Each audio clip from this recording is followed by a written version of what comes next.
నారాయణం నమస్కృత్య నరం చైవ నరోత్తమం దేవీం సరస్వతీం వ్యాసం తతో జయముదీరయేత్. హరి ఓం. పరమేశ్వర స్వరూపమైన సభకి నమస్కారం. ఈనాడు మహాశివరాత్రి, అసుర సంధ్య వేళ. కాలము విశేషించి శివస్వరూపమైనటువంటి కాలము ఇది. శంకర భగవత్పాదులు శివానంద లహరిలో అంటారు, సంధ్యారంభ విజృంభితం శృతిశిరస్థానాంతరాధిష్ఠితం సప్రేమ భ్రమరాభిరామమసకృత్సద్వాసనాశోభితం భోగీంద్రాభరణం సమస్త సుమన పూజ్యం గుణావిష్కృతం సేవే శ్రీగిరి మల్లికార్జున మహాలింగం శివాలింగితం అంటారు. అంత పరమ పవిత్రమైనటువంటి శివరాత్రి సంధ్యవేళ. ఈ సమయంలో పరమశివుడు పార్వతీ సహితుడై వృషభవాహనాన్ని అధిరోహించి ప్రమథగణాలని వెంట నెడుకుని ఆకాశ మార్గంలో వెడుతుంటాడు స్వామి. మహాశివరాత్రి అసుర సంధ్య వేళ ఇంతమంది భక్తులు ఉండడం చూసి పొంగిపోతాడు ఆయన. ఓహో, నా గురించి వీళ్ళందరూ ఎంత పొంగిపోతున్నారు అని. కావలసింది అదే కదా, అన్యోన్య సహాయేన అలా సంతోషంగా ఆడుతూ పాడుతూ ఈశ్వరుణ్ణి చేరుకోవాలి కదా. అందుకని అందరం చాలా సంతోషించదగ్గ విషయం. పొద్దున్న చక్కటి అభిషేకాలు, కుంకుమార్చనలు అన్నీ జరిగాయి. తల్లులు సహకరించారు, పురుషులు సహకరించారు. అందుచేత మరి ఇలాంటి మహోత్కృష్టమైన రోజున నిన్న నేను ఒక మాట అన్నాను. ఏమి కృష్ణుడి యందు శివుణ్ణి దర్శనం చేసి పోతన గారు పొంగిపోతే, మహాశివరాత్రి నాడు కృష్ణుడు వేరు శివుడు వేరు అని నేను శివుడి గురించి ప్రసంగం ఎందుకు చేయాలి? నేను చేసే కృష్ణ ప్రసంగం శివ ప్రసంగం కాదా?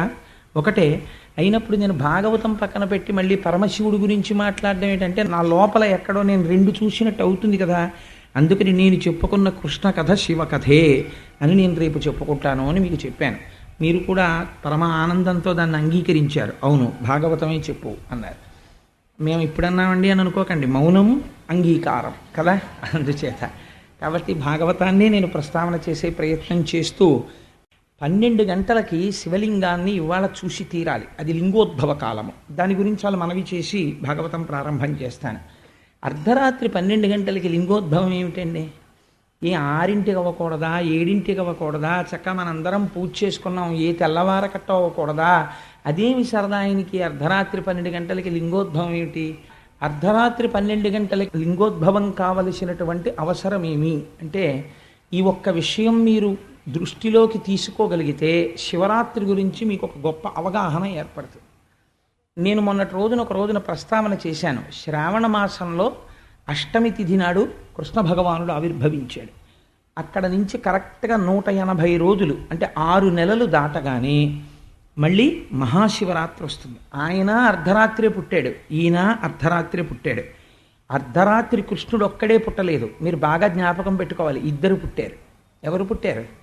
నందవ్రజంలో దుర్గమ్మ తల్లి పుట్టింది, ఇక్కడ మధురలో కృష్ణ భగవానుడు పుట్టాడు. తంత్రశాస్త్రంలో ఏమిటంటే దుర్గమ్మకి కృష్ణుడికి అభేదం, ఇద్దరు ఒకటే. అందుకే పోతన గారు అంత అద్భుతమైన ప్రార్థనా శ్లోకాలు చేసి మొదలుపెట్టారు. ఆయనకి మహానుభావుడు సమస్తం తెలుసున్నవారు కాబట్టి. కనుక ఇద్దరు జన్మించారు కృష్ణాష్టమి నాడు.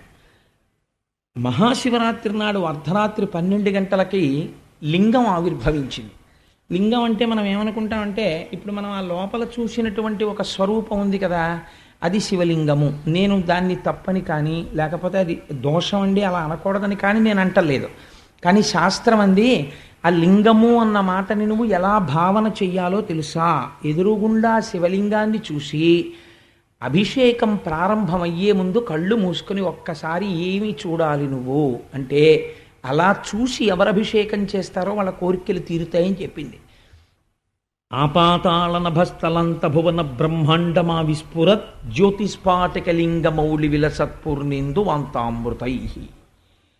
పాతాళలోకం దగ్గర నుంచి చంద్రమండలం వరకు ఎంతవరకు ఇవన్నీ ఉన్నాయో అంతవరకు అంతా ఒక శివలింగాకృతిగా మీరు భావన చేయాలి. చేస్తే ఈ శివలింగానికి పైన మౌళి అంటే ఈ శిరస్సు మీద చల్లటి చంద్రబింబం వెలుగుతోంది. ఏమంటే సూర్యబింబాన్ని చెప్పకూడదు. ఎందుకంటే సూర్యుడు వెలుతురిస్తాడు, కానీ తాపాన్ని సృష్టిస్తాడు. ఆ వేడి మనం తట్టుకోలేం. మధ్యాహ్నం 2 గంటలకి సభ పెట్టుకోగలమా? ఆయన తాపాన్ని మనం సహించలేం. చంద్రుడు అలా కాదు, వెలుతురిస్తాడు, చల్లని కిరణములను ప్రసరిస్తాడు. అందుకని ఆ చంద్రబింబం మౌళి యందు ఉంటుంది. ఇది ఘనీభవించినటువంటి అమృతమండలం. ఈ అమృతము స్రవిస్తుంది, కరగి ధారల కింద పడుతుంది శంకరుడి మీద. పడితే ఏమవుతుంది అంటే ఆయన శరీరం అంతా శివలింగ స్వరూపంగా ఉన్నటువంటి పాతాళలోకం నుంచి చంద్రబింబం వరకు ఉన్న శివలింగ స్వరూపం, ఈ బ్రహ్మాండాలన్నీ కలిపి ఒక శివలింగం, దాని ఆకృతి. ఇది ఆ అమృతంతో తడిసిపోయి ఉంటుంది. ఇలా తడిసిపోతే చల్లగా ఉంటుంది ఆ శివలింగం. చల్లగా శివలింగం ఉంటే మీరు ఎప్పుడు శివలింగాన్ని మనస్సులో భావన చేసినా మీరు ఇలా ముట్టుకునేటప్పటికీ చల్లగా ఉన్న శివలింగాన్ని భావన చెయ్యాలి తప్ప పొడారిపోయిన శివలింగాన్ని భావన చేయకూడదు. ఎందుచేత అంటే శివలింగం చల్లగా ఉంటే లోకమంతా చల్లగా ఉంటుంది. అందుకే శివలింగం మీద ధారాపాత్ర కట్టేస్తారు. ఒకవేళ అభిషేకం చెయ్యడానికి ఇంకా అలివి లేక గుడి మూసేసి వెళ్ళిపోతున్నారు అనుకోండి, ధారాపాత్ర కట్టి ఒక సన్నటి దర్భ అందులో పెట్టి వెళ్ళిపోతారు. బొట్టు బొట్టు బొట్టు బొట్టు నీరు దాని మీద పడుతూ ఉంటుంది. పడి ఆ మూర్ధన్య స్థానం నుంచి చింది కిందకి జారుతూ ఉంటుంది. అది ఎప్పుడూ చల్లగా ఉంటుంది శివలింగం. శివలింగం చల్లగా ఉంటే లోకమంతా చల్లగా ఉంటుంది. కాబట్టి ఆపాతాళన భస్తలంత భువన బ్రహ్మాండమా విస్ఫురత్ జ్యోతిస్ఫాటికలింగ. ఇది గమ్మత్తు. మనం ఏమంటాం, జ్యోతిర్లింగములు అని పిలుస్తూ ఉంటాం. ద్వాదశ జ్యోతిర్లింగములండి. సౌరాష్ట్రే సోమనాథంచ, శ్రీశైలే మల్లికార్జునం, ఉజ్జయిన్యాం వైద్యనాథంచ అని వరుసగా 12 జ్యోతిర్లింగాల పేర్లు చెప్తాం. జ్యోతిర్లింగములని మీరు అంటున్నారు కదా. శ్రీశైల మల్లికార్జునుడి దగ్గరికి నేను వెళ్ళాను అనుకోండి, శ్రీశైల మల్లికార్జున లింగమును ముట్టుకుంటే అదేం కాలదే, అది జ్యోతి ఎందుకయింది? అది శివలింగమే కదా అక్కడ ఉన్నది, దాన్ని జ్యోతిర్లింగం అని ఎందుకన్నారు? మరి ఈ 12 జ్యోతిర్లింగాలు అయితే మరి మిగిలినవి ఏ లింగాలు? అవి జ్యోతిర్లింగాలు కావా? ఇవి 12 జ్యోతిర్లింగాలు అనడానికి కారణం ఏమిటి? ఏదైనా ప్రత్యేక కారణం? జ్యోతి అంటే వెలుగు, దీపం కదా. అది జ్యోతి అని మీరు పిలుస్తున్నారా లింగాన్ని అంటే దాని యందు అంతర్గతంగా ఏమైనా జ్యోతి స్వరూపం ఏమైనా ఉందా? ఎవరైనా చూశారా అక్కడ దీపం వెలుగుతూ? ఒకవేళ దీపం నిధనం అయిపోయినా తలుపు వేసేస్తే అక్కడ ఏదైనా దీపం వెలుగుతూ ఎవరికైనా దర్శనం అయిందా ఈ 12 చోట్ల? ఎందుకు పిలిచారు వీటిని జ్యోతిర్లింగాలని అంటే ఇక్కడ చెప్తున్నారు రహస్యం. అసలు దీనికే లింగోద్భవము అని పేరు. అందుకే జన్మానికి ఒక శివరాత్రి. ఇప్పుడు ఈ అసుర సంధ్య నుంచి కేవలం లౌకిక విషయాలతో గడపకూడదు. ఇక్కడ నుంచి భగవత్ సంబంధంగా గడపాలి. 8 గంటల వరకు ప్రవచనం వింటారు, అయితే 8:30 వరకు. అప్పుడు ఒక అరగంట సేపు ఒక స్తోత్రం వింటారు, 1 గంట సేపు సామవేదం, సంగీతం అంటే సామవేదం, సంగీతం వింటారు, 1 గంట సేపు నృత్యం తిలకిస్తారు. ఇవన్నీ ఈశ్వర విభూతులు. అప్పుడు అరుణాచలేశ్వరుణ్ణి స్క్రీన్ మీద చూస్తారు. 12 గంటలకి తెర తీస్తారు. తెర తీసి మళ్ళీ ఇప్పుడు నేను ఏ శ్లోకం చెప్పానో ఆ శ్లోకం చెప్తారు. ఆపాతాళనభస్థలాంత భువన బ్రహ్మాండమా విస్ఫురత్ జ్యోతిస్ఫాటికలింగ అంటారు. ఇది జన్మానికో శివరాత్రి. ఇలా గడుపు అని చెప్పింది శాస్త్రం. ఎందుకు ఈ జ్యోతిర్లింగం వచ్చింది అంటే మీకు జ్యోతి అవసరం ఎప్పుడు ఉంటుంది? దీపం అవసరం. జ్యోతి అంటే దీపం. దీపం అవసరం ఎప్పుడు అంటే మనం పూజ చేసేటప్పుడు దీపం పెడతాం, అది వేరు. దీపాలు పెట్టుకోవడం అన్నది ఎప్పుడు వేస్తాం? పగలు లైట్లు వేయం, రాత్రి వేస్తాం. రాత్రి ఎందుకు వేస్తాం అంటే రాత్రి చీకటి. చీకటి అనగా ఏమి? సూర్యకాంతి లేకపోవడమే చీకటి. చీకటికి వేరే అస్తిత్వం లేదు. సూర్యకిరణములు పడలేదనుకోండి, సూర్యుడి వెలుతురు పడలేదు, సూర్యుడు ఇక్కడ ఉన్నాడు, భూమి ఇలా ఎదురుగుండా ఉంది పొద్దున్న, ఇప్పుడు భూమి ఇలా తిరిగింది, మనం ఇటు వచ్చేసాం. కాబట్టి ఇప్పుడు మనం చీకట్లో ఉన్నాం, సూర్యకిరణాలు అమెరికా మీద పడుతున్నాయి, కాబట్టి ఇప్పుడు అమెరికాలో సూర్యోదయం, మనం అంధకారంలో ఉన్నాం, చీకట్లో. చీకటి ఏం చేస్తుంది వెలుతురు లేకపోతే? ఇది బాగా జ్ఞాపకం పెట్టుకోండి జీవితంలో. చీకటి అన్నది అలుముకుంటుంది. అలుముకుని అన్ని వస్తువుల్ని తనలోకి తీసేసుకుంటుంది. ఉండవా వస్తువులు ఇక్కడే ఉంటాయి. ఏ వస్తువు ఏది తెలియదు. దుంగకి దొంగకి తేడా తెలియదు, తాడుకి పావుకి తేడా తెలియదు, కప్పకి మండ్ర కప్పకి తేడా తెలియదు. ఇలా తెలియకపోవడం వల్ల ఏమవుతుంది? భయము ప్రారంభమవుతుంది. చీకట్లో బయటికి వెళ్ళండి అన్నారనుకోండి, బాబాయ్ చీకటిగా ఉందండి అంటాడు. చీకటిగా ఉంటే భయం ఎందుకండి? కనపడడం లేదు ఎదురుగుండా ఉన్న వస్తువు. ఎదురుగుండా ఉన్న వస్తువు కనపడకపోవడం భయానికి కారణము. అసలు లోపల ఉన్నది ఒక చీకటి. ఏమిటా చీకటి అంటే అజ్ఞానం అనేటటువంటి చీకటి. ఈ అజ్ఞానము వల్ల ఏమవుతోంది? ఉన్న వస్తువు కనపడడం లేదు, లేని వస్తువు ఉన్నట్టుగా అనిపిస్తోంది. బాగా చీకటి పడిపోయింది. ఎవరో ఒక ఆయన రాత్రి 9 గంటలకు వెళ్ళిపోతూ అబ్బా ఇంకా ఈ దొంగ నేను మొయ్యలేకపోతున్నాను, రేపు పట్టుకెడదానిలే అని దొంగని తీసుకెళ్ళి ఓ గోడ దగ్గర పెట్టి వెళ్ళిపోయాడు. నాబోటి ఓ పిరికివాడు ఓ బాల్కనీలో మొహం కడుక్కుందామని చెప్పి రాత్రి 11 గంటలకు పడుకోబోయే ముందు వెళ్ళి ఒక్కసారి మొహం పడుకుందామని వెళ్ళి బాల్కనీలోంచి బయటికి చూశాడు. పక్కింటి వారి గోడ దగ్గర ఒక ఆయన గోడ మించి చూస్తున్నట్టుగా కనపడింది. అమ్మా, దొంగ వచ్చేసాడు రా, చూస్తున్నాడు ఆను పాను కోసం, ఇంకా గోడ దూకుతాడు. ఇది కలగగానే ఏమవుతుంది? ఉద్విగ్నత కలుగుతుంది, భయం వేస్తుంది. అమ్మో దొంగ వచ్చేస్తున్నాడు అని. ఈ భావన కలగగానే నేనేం చేస్తాను? నక్కుతాను. అమ్మో దొంగ దూకుతాడు ఇంకా అని. నేను అలా చూస్తుంటే అజ్ఞానంలోంచి వచ్చేస్తుంది ఇంకా ఆలోచనలు. దొంగ అటు చూస్తున్నాడు, దొంగ ఇటు చూస్తున్నాడు. కాసేపటికి ఏమవుతుందో తెలుసా అండి? దొంగ ఆ ఇంట్లో ఏం లేవని నా ఇంటి వైపు చూస్తున్నాడు, ఇటు వద్దామని అని అనిపిస్తుంది. ఇంత చేసి ఇవన్నీ ఆఖరికి ఏం చేస్తాను? మా ఆవిడ్ని పిలిచి, ఉసే నువ్వు చాలా ధైర్యవంతురాలివి, నేను పిరికివాడిని, గోడ దూకడానికి సిద్ధంగా ఉన్నాడు దొంగ, చూడవే అన్నాను. అంటే అదండి మీ మొహం, దొంగలు ఎందుకు తిరుగుతారండి, ఇంకా కాసేపు ఆగితేనేమో సెకండ్ షో సినిమా నుంచి బోలుడు జనం వస్తారు, శివరాత్రి సభల నుంచి, దొంగ కాడేమో అని 5 సెల్స్ టార్చ్ వేసింది. ఇలాగా వేస్తే గోడ కాంచిన దొంగ కనపడింది. దొంగ కనపడగానే దొంగ ఏమయ్యాడు? వెళ్ళిపోయాడు అంతే. మరి దొంగ లేడా? లేడు. మరి ఎలా కనపడ్డాడు? ఇక్కడ కనపడ్డాడు. ఎందుకు కనపడ్డాడు? చీకటి వల్ల కనపడ్డాడు, అజ్ఞానం వల్ల. అజ్ఞానం పోవాలి, ఏం చేస్తే పోతుంది? వెలుతురు వస్తే పోతుంది, ఉన్నది ఉన్నట్టు కనపడుతుంది, అంతే కదండి. వెలుతురు రావాలి. ఆ వెలుతురునకు జ్ఞానము అని పేరు. ఆ జ్ఞానము కలిగిందనుకోండి, ఇప్పటి వరకు ఇది నేను ఇది నేను ఇది నేను అనుకున్నవాడు ఇది నేను కాదు, లోపల ఉన్న ఆత్మ నేను అని తెలుస్తుంది. ఇప్పుడు నా అంత వాణ్ణి నేనని ఇది చూపించి విర్రవీగడు. ఈశ్వరుడు లోపలున్నాడు, వాడు నేను, వాడు నిర్వహిస్తున్నాడు అంటాడు. ఇది ఎప్పుడు ఉండాలి? ఈ దీపం బాగా చీకటి ఎప్పుడు ఎక్కువైతే అప్పుడు దీపం ఉండాలి. దీపం దేన్ని ఆకర్షిస్తుంది? కటిక చీకట్లో కంటిని తళుక్కున పట్టుకునేది దీపమే పట్టుకుంటుంది. కాబట్టి ఇప్పుడు ఈశ్వరానుగ్రహంగా మనం అందరం అజ్ఞాన లంపటంలో పడిపోయి ఉంటే కనీసం ఒక్క మహాశివరాత్రి నాడైనా అర్ధరాత్రి వేళ లింగోద్భవం జ్యోతిస్వరూపంతో అయింది. అదే పెద్ద దీపస్తంభం వచ్చింది ఆకాశం నుంచి భూమి వరకు.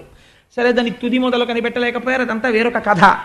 కాబట్టి ఇప్పుడు ఈ జ్యోతి స్తంభం ఉన్నదే అదే అరుణాచలము.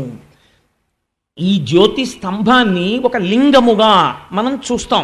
ఇది అరూపరూపి అంటే 3 రూపాలు ఉంటాయి పరమశివుడికి. ఒక రూపము శివ అంటారంటే మంగళప్రదుడు, అంతటా వ్యాపించి ఉంటాడు. ఎలా వ్యాపిస్తాడు? మీకు ఇందాక చెప్పాను, ఆపాతాళ నభస్థలంత భువన బ్రహ్మాండమా విస్ఫురత్. అంతా ఆయన ఉంటే మరి మేము ఉన్నాం కదండి అని మీరు నన్ను అడగచ్చు. శాస్త్రమంది ఎదుర్వేదం ఆవిస్ఫురత్ జ్యోతిస్పాటిక లింగమౌళి విలసత్పూర్ణేందు అంతామృతై అస్తోకాప్లుతమేకమీశమనిశం ఉన్నదా ఒక్క వస్తువే ఉన్నది. ఈ సమస్త బ్రహ్మాండములు నిండిపోయి శివుడే ఉన్నాడు. మరి అదేమిటండి నేనున్నట్టు కనపడుతున్నాను? దొంగ 2 నీకు కనపడ్డట్టు. ఇప్పుడు జ్యోతిర్లింగం కనపడింది, అజ్ఞానం పోయింది, చీకటి పోయింది, దొంగయే కనపడినది, దొంగ పోయినాడు. అందుకని అజ్ఞానం బాగా ఎక్కువైంది. ఒక్క మహాశివరాత్రి అన్నా చెయ్యి. నేనే ఎందుకు చెయ్యాలి? 84 లక్షల జీవరాశులలో మహాశివరాత్రి చెయ్యగలిగిన అదృష్టం ఇతర ప్రాణులకు లేదు. ఒక కుక్కకి ఇవాళ లింగోద్భవం అవుతుంది, సాయంకాలం నుంచి మనం ఇలా కూర్చోవాలి, 12 గంటలకి ఇక్కడ తెర తీసి శివలింగం చూపించగానే హర హర మహాదేవ శంభో శంకర నరుస్తూ ఆ అభిషేకాన్ని చూసి తీర్థం తీసుకుని వెళ్ళి పడుకోవాలి అని దానికి తెలియదు. అది రాలేదు, తీసుకోలేదు. ఎవరు తీసుకోగలరో? ఒక్క మనుష్యుడు తీసుకోగలడు. అందుకని ఈ జన్మకి ఏది సాఫల్యత? ఏది చేసినా చేయకపోయినా ఒక్క శివరాత్రి నువ్వు అలా చెయ్యి. అలా చెయ్యకపోతే ఈ జన్మ వృధా అయిపోయినట్టే. కాబట్టి ఏమైంది? అలా నువ్వు శివుణ్ణి ఆరాధన చేస్తే జ్ఞానమే కాదు, దానితో పాటు జాయేత్ ఈప్సిత సిద్ధయే, నీ కోర్కెలన్నీ తీరిపోతాయి. ఏ కోర్కెలు నీకున్నాయో అవి నువ్వు పొందడం వల్ల యోగ్యత పొందుతావని ఈశ్వరుడు తీర్చేస్తాడు. తీర్చేసి పిల్లాడికి బాగా దగ్గుగా ఉంటుంది, నువ్వులు గుండా అన్నం తింటానంటాడు, అమ్మ పెట్టదు. అంటే అమ్మ కఠినరాలా కాదు, పెట్టకపోవడంలో అమ్మ సౌజన్యం ఉంది, జబ్బు పడిపోకుండా చూస్తోంది. అలా ఒక్కొక్క నాడు మీ కోరిక తీర్చకపోవచ్చు, మీకు ఇప్పుడు తెలియదు. కానీ ఆ కోరిక ఎందుకు తీర్చలేదు ఈశ్వరుడు అన్నది తరువాతి కాలంలో తెలుస్తుంది. నా దగ్గరికి ఒకరిద్దరు ఒకానొక సమయంలో వచ్చారు. వచ్చి వాళ్ళకు ఒక కోరిక తీరకపోతే, కోటేశ్వరారు మాకు ఈ కోరిక తీరలేదండి, మీరేమో భగవంతుడు అంటారు, అదంటారు, ఇదంటారు, మేము ఇన్ని నమస్కారాలు పెట్టుకుని వెళ్ళాం, ఆ కోరిక తీరలేదండి మాకు అన్నారు. అంటే నేను అన్నాను, వాళ్ళు ఈ సభలో ఉన్నారు అందుకని నేను చెప్పట్లేదు, బాగుండదు వాళ్ళు బాధపడతారని. అంటే నేను అన్నాను, ఏమండి మీరు కోరిక తీరలేదని బాధపడుతున్నారు, బాధపడకండి, ఈశ్వరుడు ఎందుకు తీర్చలేదో ఒకనాడు తెలిసిన తరువాత మళ్ళీ మీరే నా దగ్గరికి వచ్చి ఈశ్వరుడు ఈ కోరిక తీర్చకపోవడం ఎంత మంచిదైందో అని చెప్తారండి అన్నాను. వాళ్ళు ఖచ్చితంగా 3 నెలల్లో వచ్చారు. కోటేశ్వరారు నిజంగా మేము కానీ ఆనాడు ఆ కోరిక తీరి మేము అనుకున్న చోట ఉండి ఉంటే మేము అత్యంత సంక్లిష్టమైన స్థితికి వెళ్ళి ఉండేవారం, వెళ్ళకపోవడం ఎంత మంచిదైందో, ఈశ్వరానుగ్రహం తీర్చకపోవడంలో ఉందని ఇప్పుడు తెలుసుకున్నామండి అన్నారు. కాబట్టి మనకేం తెలుస్తుంది, ఒక్కొక్క నాడు కోరిక తీరకపోవడంలో అనుగ్రహం ఉంటుంది. కాబట్టి అలా చూడాలి ఈశ్వరానుగ్రహాన్ని. కాబట్టి ఈప్సిత సిద్ధయే, భగవంతుడు మిమ్మల్ని వృద్ధిలోకి తెచ్చే కోరికలు కల్పించి మరీ తీరుస్తాడు. అటువంటి జ్యోతిర్లింగము ఏది ఉన్నదో ఆ శివలింగమును దర్శనము చేయుట, దానికి మహాశివరాత్రి అని పేరు. ఇంకా ఇంతకన్నా నేను ఇవాళ మహాశివరాత్రి గురించి విశ్లేషణ చేయవలసిన అవసరం ఉంది అని నేను అనుకోవట్లేదు. ఎందుకంటే ఇంకా తర్వాత మనం ఎలాగో ఈ సభలో అంతా అదే కదా జరపబోయేది. అందుకని మీకు ఆశ్చర్యం వేయచ్చు, ఏమండి మీరేమో నిన్న సాయంకాలం వరకు భాగవతం చెప్పినప్పుడు కృష్ణుడే అన్నీ కృష్ణుడే అన్నీ కృష్ణుడే అన్నీ అన్నారు. మీరేమో ఇవాళ సాయంకాలం కూర్చుని ఇప్పుడు ఈ అరగంటనేమో మళ్ళీ శివుడే అన్నీ శివుడే అన్నీ శివుడే అన్నీ అన్నారు. మళ్ళీ అదిగో పుస్తకం తీస్తున్నారు, మళ్ళీ మొదలెట్టి మళ్ళీ కృష్ణుడే అన్నీ కృష్ణుడే అన్నీ అంటారు. పొద్దున్నేమో మళ్ళీ దేవీ నవరాత్రులు వచ్చేటప్పటికి అమ్మవారే అన్నీ అమ్మవారే అన్నీ అమ్మవారే అన్నీ అంటారు. మీ నాలికకి నరం లేదా, ఏమిటంటే అలా అంటారు అని మీరు అనుకోవచ్చు. మీరు ఒకటి జ్ఞాపకం పెట్టుకోండి, అన్ని పురాణములకు కర్త వ్యాసుడే. ఎందుకు అలా చెప్తారంటే మీ మనస్సు దేని యందు తొందరగా లగ్నం అవుతుందో దాన్ని పరబ్రహ్మంగా చూడమని. దానివల్ల నేను దాన్ని కృష్ణుడు అన్నాను అనుకోండి, ఉన్న ఒక పరబ్రహ్మ అబ్బాయి కుర్తాలాల్చి వేసుకున్నాడు, ఒరే నాన్న నీకు కుర్తాలాల్చి చాలా బాగుందిరా అని నేను కౌగిలించుకున్నాను. నా భార్య చూసి, ఒరే నీకు కుర్తాలాల్చి బాగోలేదురా, ఏమిట్రా అప్పుడే ఏదో 50 ఏళ్ళు వచ్చేసిన వేళ కుర్తాలాల్చి వేసుకున్నావు అందనుకోండి. అంటే అంతవరకు పర్వాలేదు. కానీ కుర్తాలాల్చి వేసుకుంటావా, నా కంటికి నువ్వు నచ్చలేదని కొట్టేసి తిట్టేసింది అనుకోండి మా ఆవిడ, ఏమైనా అర్థం ఉందా అందులో? నచ్చకపోతే పోనీ వదిలిపెట్టేసి, దాని గురించి పెద్ద సమస్య లేదు, నీకు ఏది నచ్చిందో అది ఆరాధన చెయ్యి, అదేంటి. కానీ అది నా కొడుకే అని అంగీకరించగలగాలి. నువ్వు కేవలం వేషధారణ చేత చూసి కుర్తాలాల్చి వేసుకుంటే కొట్టేసి పంచె కట్టుకుంటే కౌగిలించేసుకుంటే అదో అజ్ఞానం అంతే. అలా భగవంతుడు ఒకనాడు నాగభూషణుడై శంకరుడిగా ఉంటాడు, ఒకనాడు నెమలి పింఛం పెట్టుకుని కృష్ణ పరమాత్మై ఉంటాడు. శరత్కాలం వస్తే మా తల్లి పరబ్రహ్మస్వరూపిణి అయి ఉంటుంది. ఇన్ని రూపాలుగా ఇన్ని రకాలుగా ఆ వృత్తాంతాల్ని తలుచుకుని పొంగిపోవడానికి నాకు అవధులు ఎందుకు ఉండాలి? నేను అన్నీ చూసుకుని పొంగిపోతాను. ఒక్క బెల్లం తీపే, కానీ ఒక్క బెల్లం గడ్డ తినేస్తే వదిలిపోదా? బొబ్బట్టు చేసుకోవాలి, కాజా చేసుకోవాలి, జిలేబీ చేసుకోవాలి. ఎందుకు ఇన్ని రకాలు తీపి అంటే ఆ బెల్లం తీపినే ఇన్ని రకాలుగా అనుభవించడంలో వాళ్ళు 4 స్వీట్లు వేశారండి పెళ్లిలో అంటారు. 4 స్వీట్లలో ఏమున్నది? స్వీటే ఉన్నది. బెల్లం గడ్డలు వేస్తే పోలా అంటే 4 స్వీట్లుగా ఉంటే అదో అభ్యున్నతి. అబ్బో 4 స్వీట్లు వేశారండి అంటాం.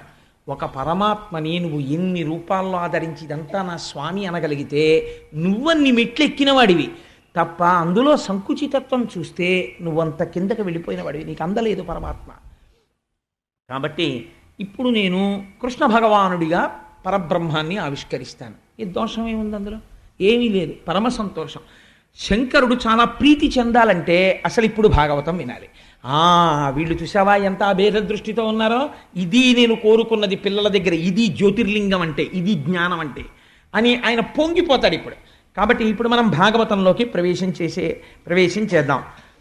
నిన్నటి రోజున మీకు నేను ఆ ఉపన్యాసాన్ని పూర్తి చేసే సమయానికి అక్కడ ఉన్నటువంటి గోపకాంతలందరూ వచ్చి ఆ బాలకృష్ణుడు చేసినటువంటి చేష్టితముల పట్ల తల్లి యశోదాదేవికి అనేకమైనటువంటి నేరారోపణలు చేసి చెప్పారు. ఇన్ని చెప్పినా సాక్ష్యం మీద ఆధారపడింది యశోద. ఎందుకని? ఉదయం నుంచి నా కొడుకు నా దగ్గరే ఉన్నాడు, ఇన్ని ఇళ్లల్లో తిరిగి ఇన్ని పనులు ఎలా చేస్తాడు, పైగా పాపం చూడండి ఎంత అమాయకంగా పడుకున్నాడో నా ఊళ్ళో, అందుకని కృష్ణుడు ఏ దోషము చెయ్యలేదు అని ఆవిడ ఒక తీర్మానం చేసింది. చేస్తే వాళ్ళకి అక్కసు వచ్చింది, ఆ గోపకాంతలకి అక్కసు వచ్చి వాళ్ళు అన్నారు, అవును మేము చెప్తే ఎందుకు నవ్వుతావులే అంటే, ఆవిడ మనసులో ఒక భావన ఉంది, మా వాడు ఇన్ని తప్పులు చేస్తే పట్టుకోవచ్చు కదా, అలా దొరికిపోతే పరమాత్మ ఇంకేముందండి, అందరూ పట్టేసుకుంటారు. అందుకని వాళ్ళు అన్నారు, నువ్వు ఇలాంటి సందర్భం ఒకటి మీ ఇంట్లో చేయకుండా ఉంటాడేంటి, ఏదో ఒక రోజు చేస్తాడు, అప్పుడు నువ్వేం చేస్తావో మేము చూస్తాం, ప్రతిరోజు ఈ అవకాశం కోసమే ఎదురు చూస్తాం, అది ఇలా రాగానే పోపు మాడిపోయినా మాకేం బాధలేదు, మీ ఇంటికి వచ్చి చూస్తాం ఏం చేస్తావో, అప్పుడు చూద్దామని వెళ్ళిపోయారు వాళ్ళు. ఆవిడనుకుంది అలా ఎందుకు చేస్తాడు పిల్లాడు, ఏమిటో భ్రమ, వీళ్ళు ఇలా అంటారు అనుకుంది. ఆయన వెంటనే, ఆయన అమాయకుడు కాడు, ఆయన వెంట వెంటనే లీలలు చేసేస్తాడు. అమ్మకు ఒక చిన్న కానుక ఇవ్వాలనుకున్నాడు. ఏమిటా కానుక అంటే, ఇది మహాజ్ఞానులు కూడా దర్శనం చెయ్యలేనటువంటి కానుక. ఇది భక్తి కలిగినటువంటి వాడికి ఈశ్వరుడు జ్ఞానం ఎలా ఇస్తాడు అన్నదానికి ఒక గొప్ప ఉదాహరణ. ఒకనాడు తల్లి యశోదాదేవి లోపల పని చేసుకుంటోంది. అక్కడ బలరాముడు ఇతర గోపబాలురు ఆడుకుంటున్న వాళ్ళందరూ గబగబా పరిగెత్తుకుంటూ యశోదాదేవి దగ్గరికి వచ్చారు. వచ్చి అమ్మ నువ్వు ఎన్నో మాటలు చెప్పావు కదా అమ్మ కృష్ణుడికి, ఒరే మట్టి తినకూడదని చెప్పావు కదా, తమ్ముడు మళ్ళీ మేము చెప్పినా సరే వినకుండా మట్టి తినేస్తున్నాడమ్మా అన్నారు. అందులోనూ గమ్మత్తు ఏమిటో తెలుసా అండి, పిల్లలు దాక్కునే ఆట అని ఒకటి ఆడతారు. కృష్ణుడికి అది చాలా ఇష్టం. పిల్లలందరినీ పిలిచి, ఒరే మనం దాక్కునే ఆట ఆడుకుందాం, మీరు దొంగల్ట, మీరు మా ఇంట్లో పడతారట, లేకపోతే నీ దొంగంట, మీ ఇంట్లో వెతుకుపోతా అంట అనేవాడు. మనకి జారత్వం చోరత్వం చాలా ఇష్టం, అందుకే ఆయన ఆ 2 లీలలు చేశాడు చిన్నప్పటి నుంచి. అందుకని వీళ్ళందరూ ఏమిటంటే దాక్కునేవారు. ఇప్పటికీ మనకి చూడండి, ఇప్పుడంటే పోయిందనుకోండి, ఇప్పుడు దేశంలో ఉన్న ఒకే ఒక ఆట ఏమిటంటే క్రికెట్ తప్పించి అసలు ఆటలన్నీ మరుగున పడిపోయాయి, ఒక విండీ కల్చర్. అందుకని అసలు పూర్వం ఏదో దాక్కునే ఆటని వాడు వెనక్కి తిరిగి 1 2 3 4 5 6 7 8 100 అంకెలు లెక్కెట్టేటప్పటికి ఎక్కడ దొంగలు అక్కడే గప్ చిప్ సాంబార్ బుడ్డి అనేవాడు. అనేటప్పటికి వాళ్ళందరూ దాక్కునేవారు. వీడు అక్కడి నుంచి జాగ్రత్తగా వెతుకుతూ వచ్చేవాడు. అందులో సునిశ్చిత పరిశీలనా శక్తి, ఎవడు ఎక్కడ దాక్కున్నాడో గభాల్లో వచ్చి ఎవడు వీపి మీద కొట్టేస్తే వీడు మళ్ళీ దొంగెట్టాలి. అందుకని చాలా అలర్ట్గా ఉండి వెతకడం, ఇవన్నీ అలవాటు అవుతుండేవి. ఒక ధ్యానము, ఇంతమంది మధ్యలో తిరుగుతున్నా ఎక్కడ ఎవడున్నాడో అని కదలికని కనిపెట్టగలిగినటువంటి ధ్యానశక్తి పెంపొందుతుండేది పిల్లల్లో. అటువంటి ఆటలు ఉండేవి పూర్వం. ప్లస్ ఫిజికల్ ఎక్సర్సైజ్ జరుగుతుండేది ఆ పరిగెత్తడం వల్ల. ఇందులో ఎవడో పరిగెత్తుకొచ్చి వీపు మీద కొట్టేసి అవుట్ అని అరుస్తాడు. ఆ అవుట్ అని అరవడంలో రోజు 10 మాటలు అరిచాడు అనుకోండి, కంఠనాళాలు కరెంటు పోయినా సరే 2000 మందికి ఉపన్యాసం చెప్పగలిగిన కంఠం ఉండేది, అంత మంచి కంఠం. అందుకే పూర్వం ఉపాధ్యాయులు పాఠం చెప్తే ఒక 100 మంది పిల్లల్ని కూర్చోబెట్టుకుని ఒక 2 గంటల పాటు మంచినీటి చుక్క నోట్లో వేసుకోకుండా చెప్పేసేవారు. కారణం ఏంటంటే చిన్నప్పటి నుంచి ఆ కంఠానికి అటువంటి సాధన ఉండేది. ఇవాళ పిల్లలు ఆడుకోవడానికి ఓ పార్క్ ఏదో ప్లే గ్రౌండ్ ఏది, ఓ సందు ఉందనుకోండి, 3 పుల్లలు, ఓ పుల్ల, ఓ బ్యాటు, ఓ బాలు, మా కారుకు తగులుతాయి, మా అద్దాలకు తగులుతాయని కంప్లైంట్, ఓ దొంగాట ఆడుకున్నట్టు ఆడుకోవడం. అందులో ఏమిటి, that is not the atmosphere required for playing cricket. కానీ అంతకన్నా ఇంకో ఆట ఆడుకోవాలి. కానీ ఇవాళ చిత్రం ఏంటంటే అది లేదు. లేకపోవడంలో చాలా ట్రబుల్స్ వస్తున్నాయి, చాలా అనారోగ్యాలు, చాలామందికి థ్రోట్కి సంబంధించినటువంటి ప్రాబ్లమ్స్. ఎందుకంటే చిన్నతనంలో అలా అరవక, అలా ఆడక. కాబట్టి కృష్ణ పరమాత్మ చక్కటి ఆటలు ఆడుతున్నారు. ఆడుతుంటే దొంగాట ఆడేటప్పుడు ఈయనకు ఒక మంచి సావకాశం ఉండేది. అందరూ దాక్కుంటారు కదా, ఈయన కూడా దాక్కునేవాడు. ఎక్కడో దాక్కుని, ఇప్పుడు ఎవరు దగ్గరికి రారు, ఎక్కడున్నవాడు అక్కడే దాక్కోవాలి. అందుకని ఈయన ఒక్కడూ కూర్చుని మట్టి తీసి నోట్లో పోసుకుంటూ ఉండేవాడు. కారణం ఏమిటంటే ఆ భూకాంత ఎంత పొంగిపోయిందో ఇక్కడ కాదు, ప్రథమ స్కంధంలో చెప్తారు దాన్ని. ఆవిడ చెప్పుకుంది, ఒకనాడు ఆ శ్రీలలనీశుడు ఆ స్వామి ఈ భూమి మీద నడిచాడు. నేను అదృష్టవంతురాల్ని, ఇవాళ అవతారం లేదంటుంది కృష్ణావతారం తర్వాత. అలా ఆ భూకాంత పొంగిపోవడం కోసమని ఆ మట్టి తీసి ఆయన నోట్లో పోసుకునేవాడు. ఈలోగా అక్కడెక్కడో దాక్కున్నవాడు ఇలా చూశాడు కృష్ణుడు నోట్లో మట్టి పోసుకోవడం. పిల్లలకి ఎంత సరదాగా ఉంటుందంటే పక్కవాడు ఏదైనా దొరికితే వెళ్ళి వాళ్ళ అమ్మా నాన్నకి చెప్పాలి. అందుకని బలరాముడికి చెప్పారు, ఒరే బలరామా బలరామా మీ తమ్ముడు మట్టి తినేస్తున్నాడు రా అని. ఈయన అని పెట్టుకుని నిలబడ్డాడు. నిలబడితే ఇంకా అనుమానం ఎక్కువైపోతుంది కదా మట్టి తినేసాడని. కాబట్టి అందరూ కలిపి ఇది చెయ్యట్టుకుని లాక్కుంటూ యశోద దగ్గరికి తీసుకెళ్లారు. యశోద అదృష్టమే అదృష్టం అండి. నిజంగా జీవితంలో యశోద లాంటి జన్మ ఉన్నవాళ్ళు అరుదు. అందుకే యశోద చాలా గొప్ప పేరు. ఆ పేరు కూడా భగవంతుడు అందుకే అలా పెట్టాడేమో ఆవిడికి. అసలు యశోద 3 అక్షరాల పేరు, ఆడవాళ్ళు పెట్టుకోవడానికి యోగ్యమైన పేరు. అసలు చాలా చోట్ల ఇవాళ ఆ పేరే లేదు. ఆశ్చర్యం, చాలామంది యశోద అన్న పేరే పెట్టుకోవట్లేదు ఇప్పుడు. అందుచేత ఆ యశోద దగ్గరికి పరమాత్మ వెడితే ఆవిడంది, మన్నీటికి భక్షింతువు మన్నియమము లేల మన్నింపవు అన్నయు సకులను చెప్పెద రన్నామన్నేల వేరు పదార్థము లేదే. ఎరా కృష్ణ ఎన్ని మాటలు చెప్పాను నీకు మట్టి తినద్దని అంటే ఆవిడ వెంటనే నమ్మేసింది. వీళ్ళందరూ చెప్పారు కాబట్టి. ఆయన ఏం తక్కువవాడు కాడు, తిన్నాడు. కాబట్టి మన్నేటికి భక్షింతువో, మన్ను ఎందుకు తింటున్నావు?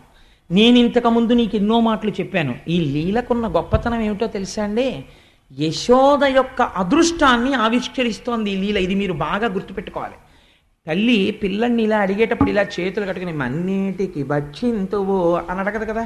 ఒరే మన్ను ఎందుకు తింటున్నావురా అని అడగవలసి వచ్చింది అనుకోండి, అమాంతం పిల్లాన్ని ఇలా రెక్క పెట్టుకుని ఏరా మన్ను ఎందుకు తిన్నావు అంటుంది. ఇలాగా ఇలా చూపించడమే పరమాత్మ దగ్గర. భగవంతుణ్ణి పట్టుకుని వేదాంగములు చదివిన వాళ్ళు ఇలా తప్ప ఆయన దగ్గర ఇలా అనడం ఆఫీస్ నమస్కారాలు ఆయన దగ్గర కుదరవు. అలాంటిది ఆయన దగ్గరికి వెళ్ళి ఇలా చూపించడమా, ఇలా చూపిస్తే ఆయన బెంగ పెట్టుకుని ఇలా నిలబడ్డమా భయపడి, అలా లొంగిపోయినటువంటి స్వరూపం ఒక్క యశోద దగ్గర తప్ప ఎక్కడైనా ఉందా? ఇది యశోద అదృష్టాన్ని చూపిస్తున్నారు ఆ పద్యంలో పోతన గారు. ఇది పోతన గారి ఆర్తి. మన్నేటికి భక్షింతువు. ఆయన ఎవరు? లోకములకన్నిటికీ నడువడి నేర్పినవాడు. వేదము ఆయన యొక్క మాట, అపౌరుషేయము. వేదము ఆయన పలికితే వినపడింది ఋషులకి సమాధిలో. ఆ వేదము చేత ఆయన కట్టడి చేశాడు ప్రపంచం ఇలా ఉండాలని. ప్రపంచమునకు మార్గదర్శనం చేసినటువంటి మహాపురుషుడైనటువంటి పరమాత్మని ఈవిడ మార్గదర్శనం చేస్తోంది. నువ్వు ఇలా ఎందుకు చేశావు, నేను ఇలా చెయ్యమని చెప్పాను కదా. సృష్టిలో ఇది ఉందంటే ఎక్కడైనా?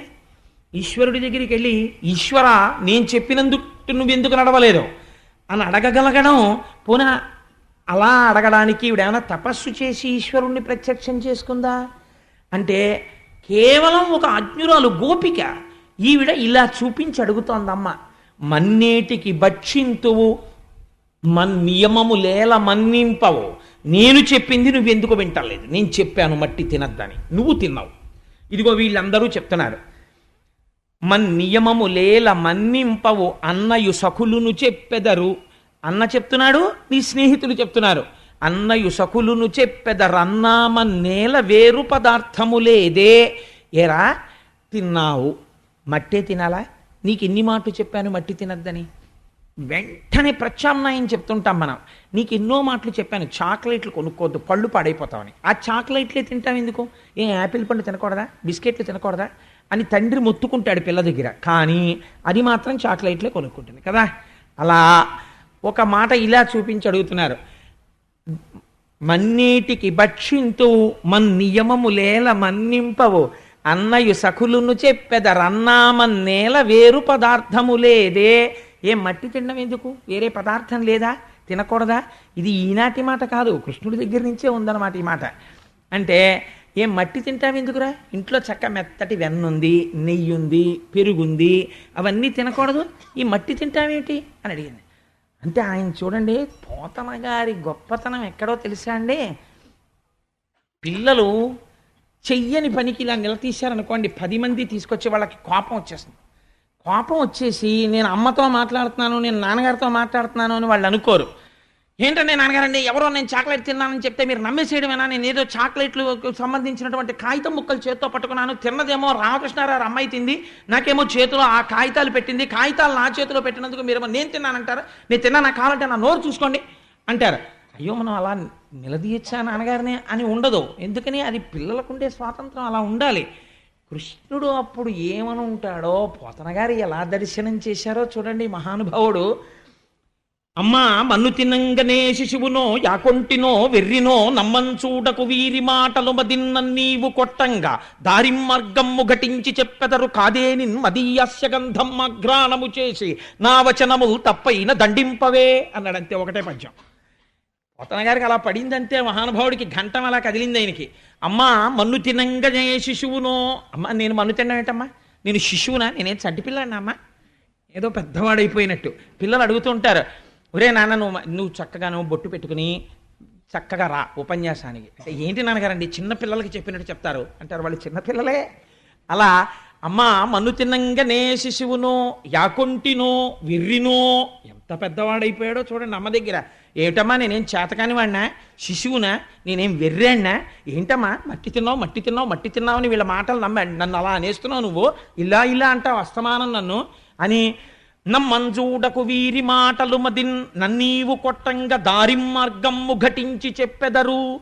నన్ను నువ్వు కొట్టడం కోసమని వీళ్ళందరూ లేనిపోని చాడీలన్నీ కల్పించి చెప్తున్నారు. ఎప్పుడైనా కొట్టిందండి భాగవతంలో ఇప్పటి వరకు మనం విన్నాం? కొట్టిన సందర్భం లేదు. కానీ ఈయన మళ్ళీ తిరగబడి చార్ట్ షీట్ ఇచ్చేస్తున్నాడు అమ్మకి. నన్నీవు కొట్టంగా దారిం మార్గమ్ము ఘటించి చెప్పెదరు కాదేనిన్ మదీయాస్య గంధం అఘ్రాణము చేసి. నిజంగా నేను మట్టి తింటే ఆయన ఎంత వేదాంతం చెప్తున్నాడో చూడండి. తన్మాత్రలలో పృథివికి వాసన, పృథివికి రుచి ఉంటుంది. అందుకని ఏది నేను నిజంగా తిన్నవాణ్ణైతే పృథివిలోంచి వాసన వస్తుంది కాబట్టి మట్టి నోట్లో వేసుకుంటే మట్టి వాసన రావాలి కదా నోరు. ఏది నా నోరు వాసన చూడు. నా నోరు వాసన చూసి మట్టి వాసన వస్తే నన్నీవు కొట్టంగా దారిం మార్గమ్ము ఘటించి చెప్పెదరు కాదే నిన్మదీయస్య గంధం అఘ్రాణము చేసి నా వచనములు తప్పైన దండింపవే. నేను నా నోట్లోంచి మట్టి వాసన వస్తే నన్ను కొట్టేయమ్మా అన్నాడు. అనగానే ఏమిటి రావిడి తెంపరితనం, ఇంత ధైర్యంగా అంటున్నాడు. వీళ్ళందరూ మట్టి తిన్నారంటున్నాడు. గోపకాంతలు చూస్తే నిన్న పొద్దున్నొచ్చి చాలా మభ్య పెడుతున్నాడు. నీ ఇంట్లోనూ జరుగుతుందంటున్నారు. అసలు ఇవాళ తేల్చేసుకోవాలి. వీడే మార్గం కూడా చెప్పేస్తున్నాడు కదా. మట్టి తింటే నా నోరు చూడంటున్నాడు కదా అని. పాపం ఆ పిచ్చి తల్లి యశోదమ్మంది, అయితే తెరు నోరు అంది. ఇది యశోదాదేవి అదృష్టం. ఇది ఎంతో తపస్సు చేసినటువంటి మహాపురుషులు ఎక్కడో భ్రంశమైపోయి జారిపోయి మళ్ళీ జన్మలెత్తారు. అంతటా ఈశ్వరుణ్ణి చూడలేకపోయారు. అంతటా ఈశ్వరుణ్ణి చూడడం జ్ఞానం. ఏమీ చదువుకోనటువంటి స్త్రీకి అంతటా ఈశ్వర దర్శనం చేయిస్తున్నాడు పరమాత్మ. ఈశ్వరుడు యందు లోకం కనపడుతోంది, లోకము ఈశ్వరుడు యందుంది. ఈ తత్వాన్ని ఆవిష్కరిస్తున్నాడు చూడండి. ఇది బ్రహ్మాండ దర్శనం. విశ్వరూప దర్శనం అంటారు. మృద్భక్షణమున విశ్వరూప దర్శనము అంటారు పోతన గారు దీన్ని. అని ఇలా నోరు తెరిచాడు. అమ్మ నోట్లో వాసన చూద్దామని నిజంగా యశోద అదృష్టమే అదృష్టమండి. ఆ రోజున మోకాళ్ళ మీద కూర్చుని కొడుకు చెయ్యిలా పట్టుకుని నోరు వాసన చూద్దామనుకుని ఇలా దగ్గరగా నోటి దగ్గరికి వెళ్ళపోయింది. ఇలా నోరు తెరిచాడు. ఆ లలితాంగిక నుంగునె బాలుని ముఖమందు జలధి పర్వత వన భూగోళ సికి తరణి శశి దిక్పాలాది కారండంబైన బ్రహ్మాండంబునన్ సమస్త పర్వతాలతో నదులతో సముద్రాలతో చెట్లతో చామలతో లోకంతో నరులతో నందవ్రజంలో ఉన్న పశువులతో తన ఇంటితో తనతో నందుడితో కలిసి కనబడ్డారు లోపల. కనపడితే ఈ యశోద నోట్లోకి చూసి ఇన్ని బ్రహ్మాండములు పిల్లవాడి నోట్లో కనపడుతుంటే ఆవిడ తెల్లపోయింది. తెల్లపోయి ఆవిడ అనుకుంది, కలయో వైష్ణవమాయయో ఇతర సంకల్పార్థమో సత్యమో తలపన్నేరకయున్నదాననో యశోదాదేవి కానో పరస్థలమో బాలకుడెంత వీని ముఖస్తంభై అజాండంబు ప్రజ్వలమయ్యుండుటకేది హేతువో మహాశ్చర్యంబు చింతింపగన్. ఇదే కదండి జ్యోతిర్లింగం అంటే.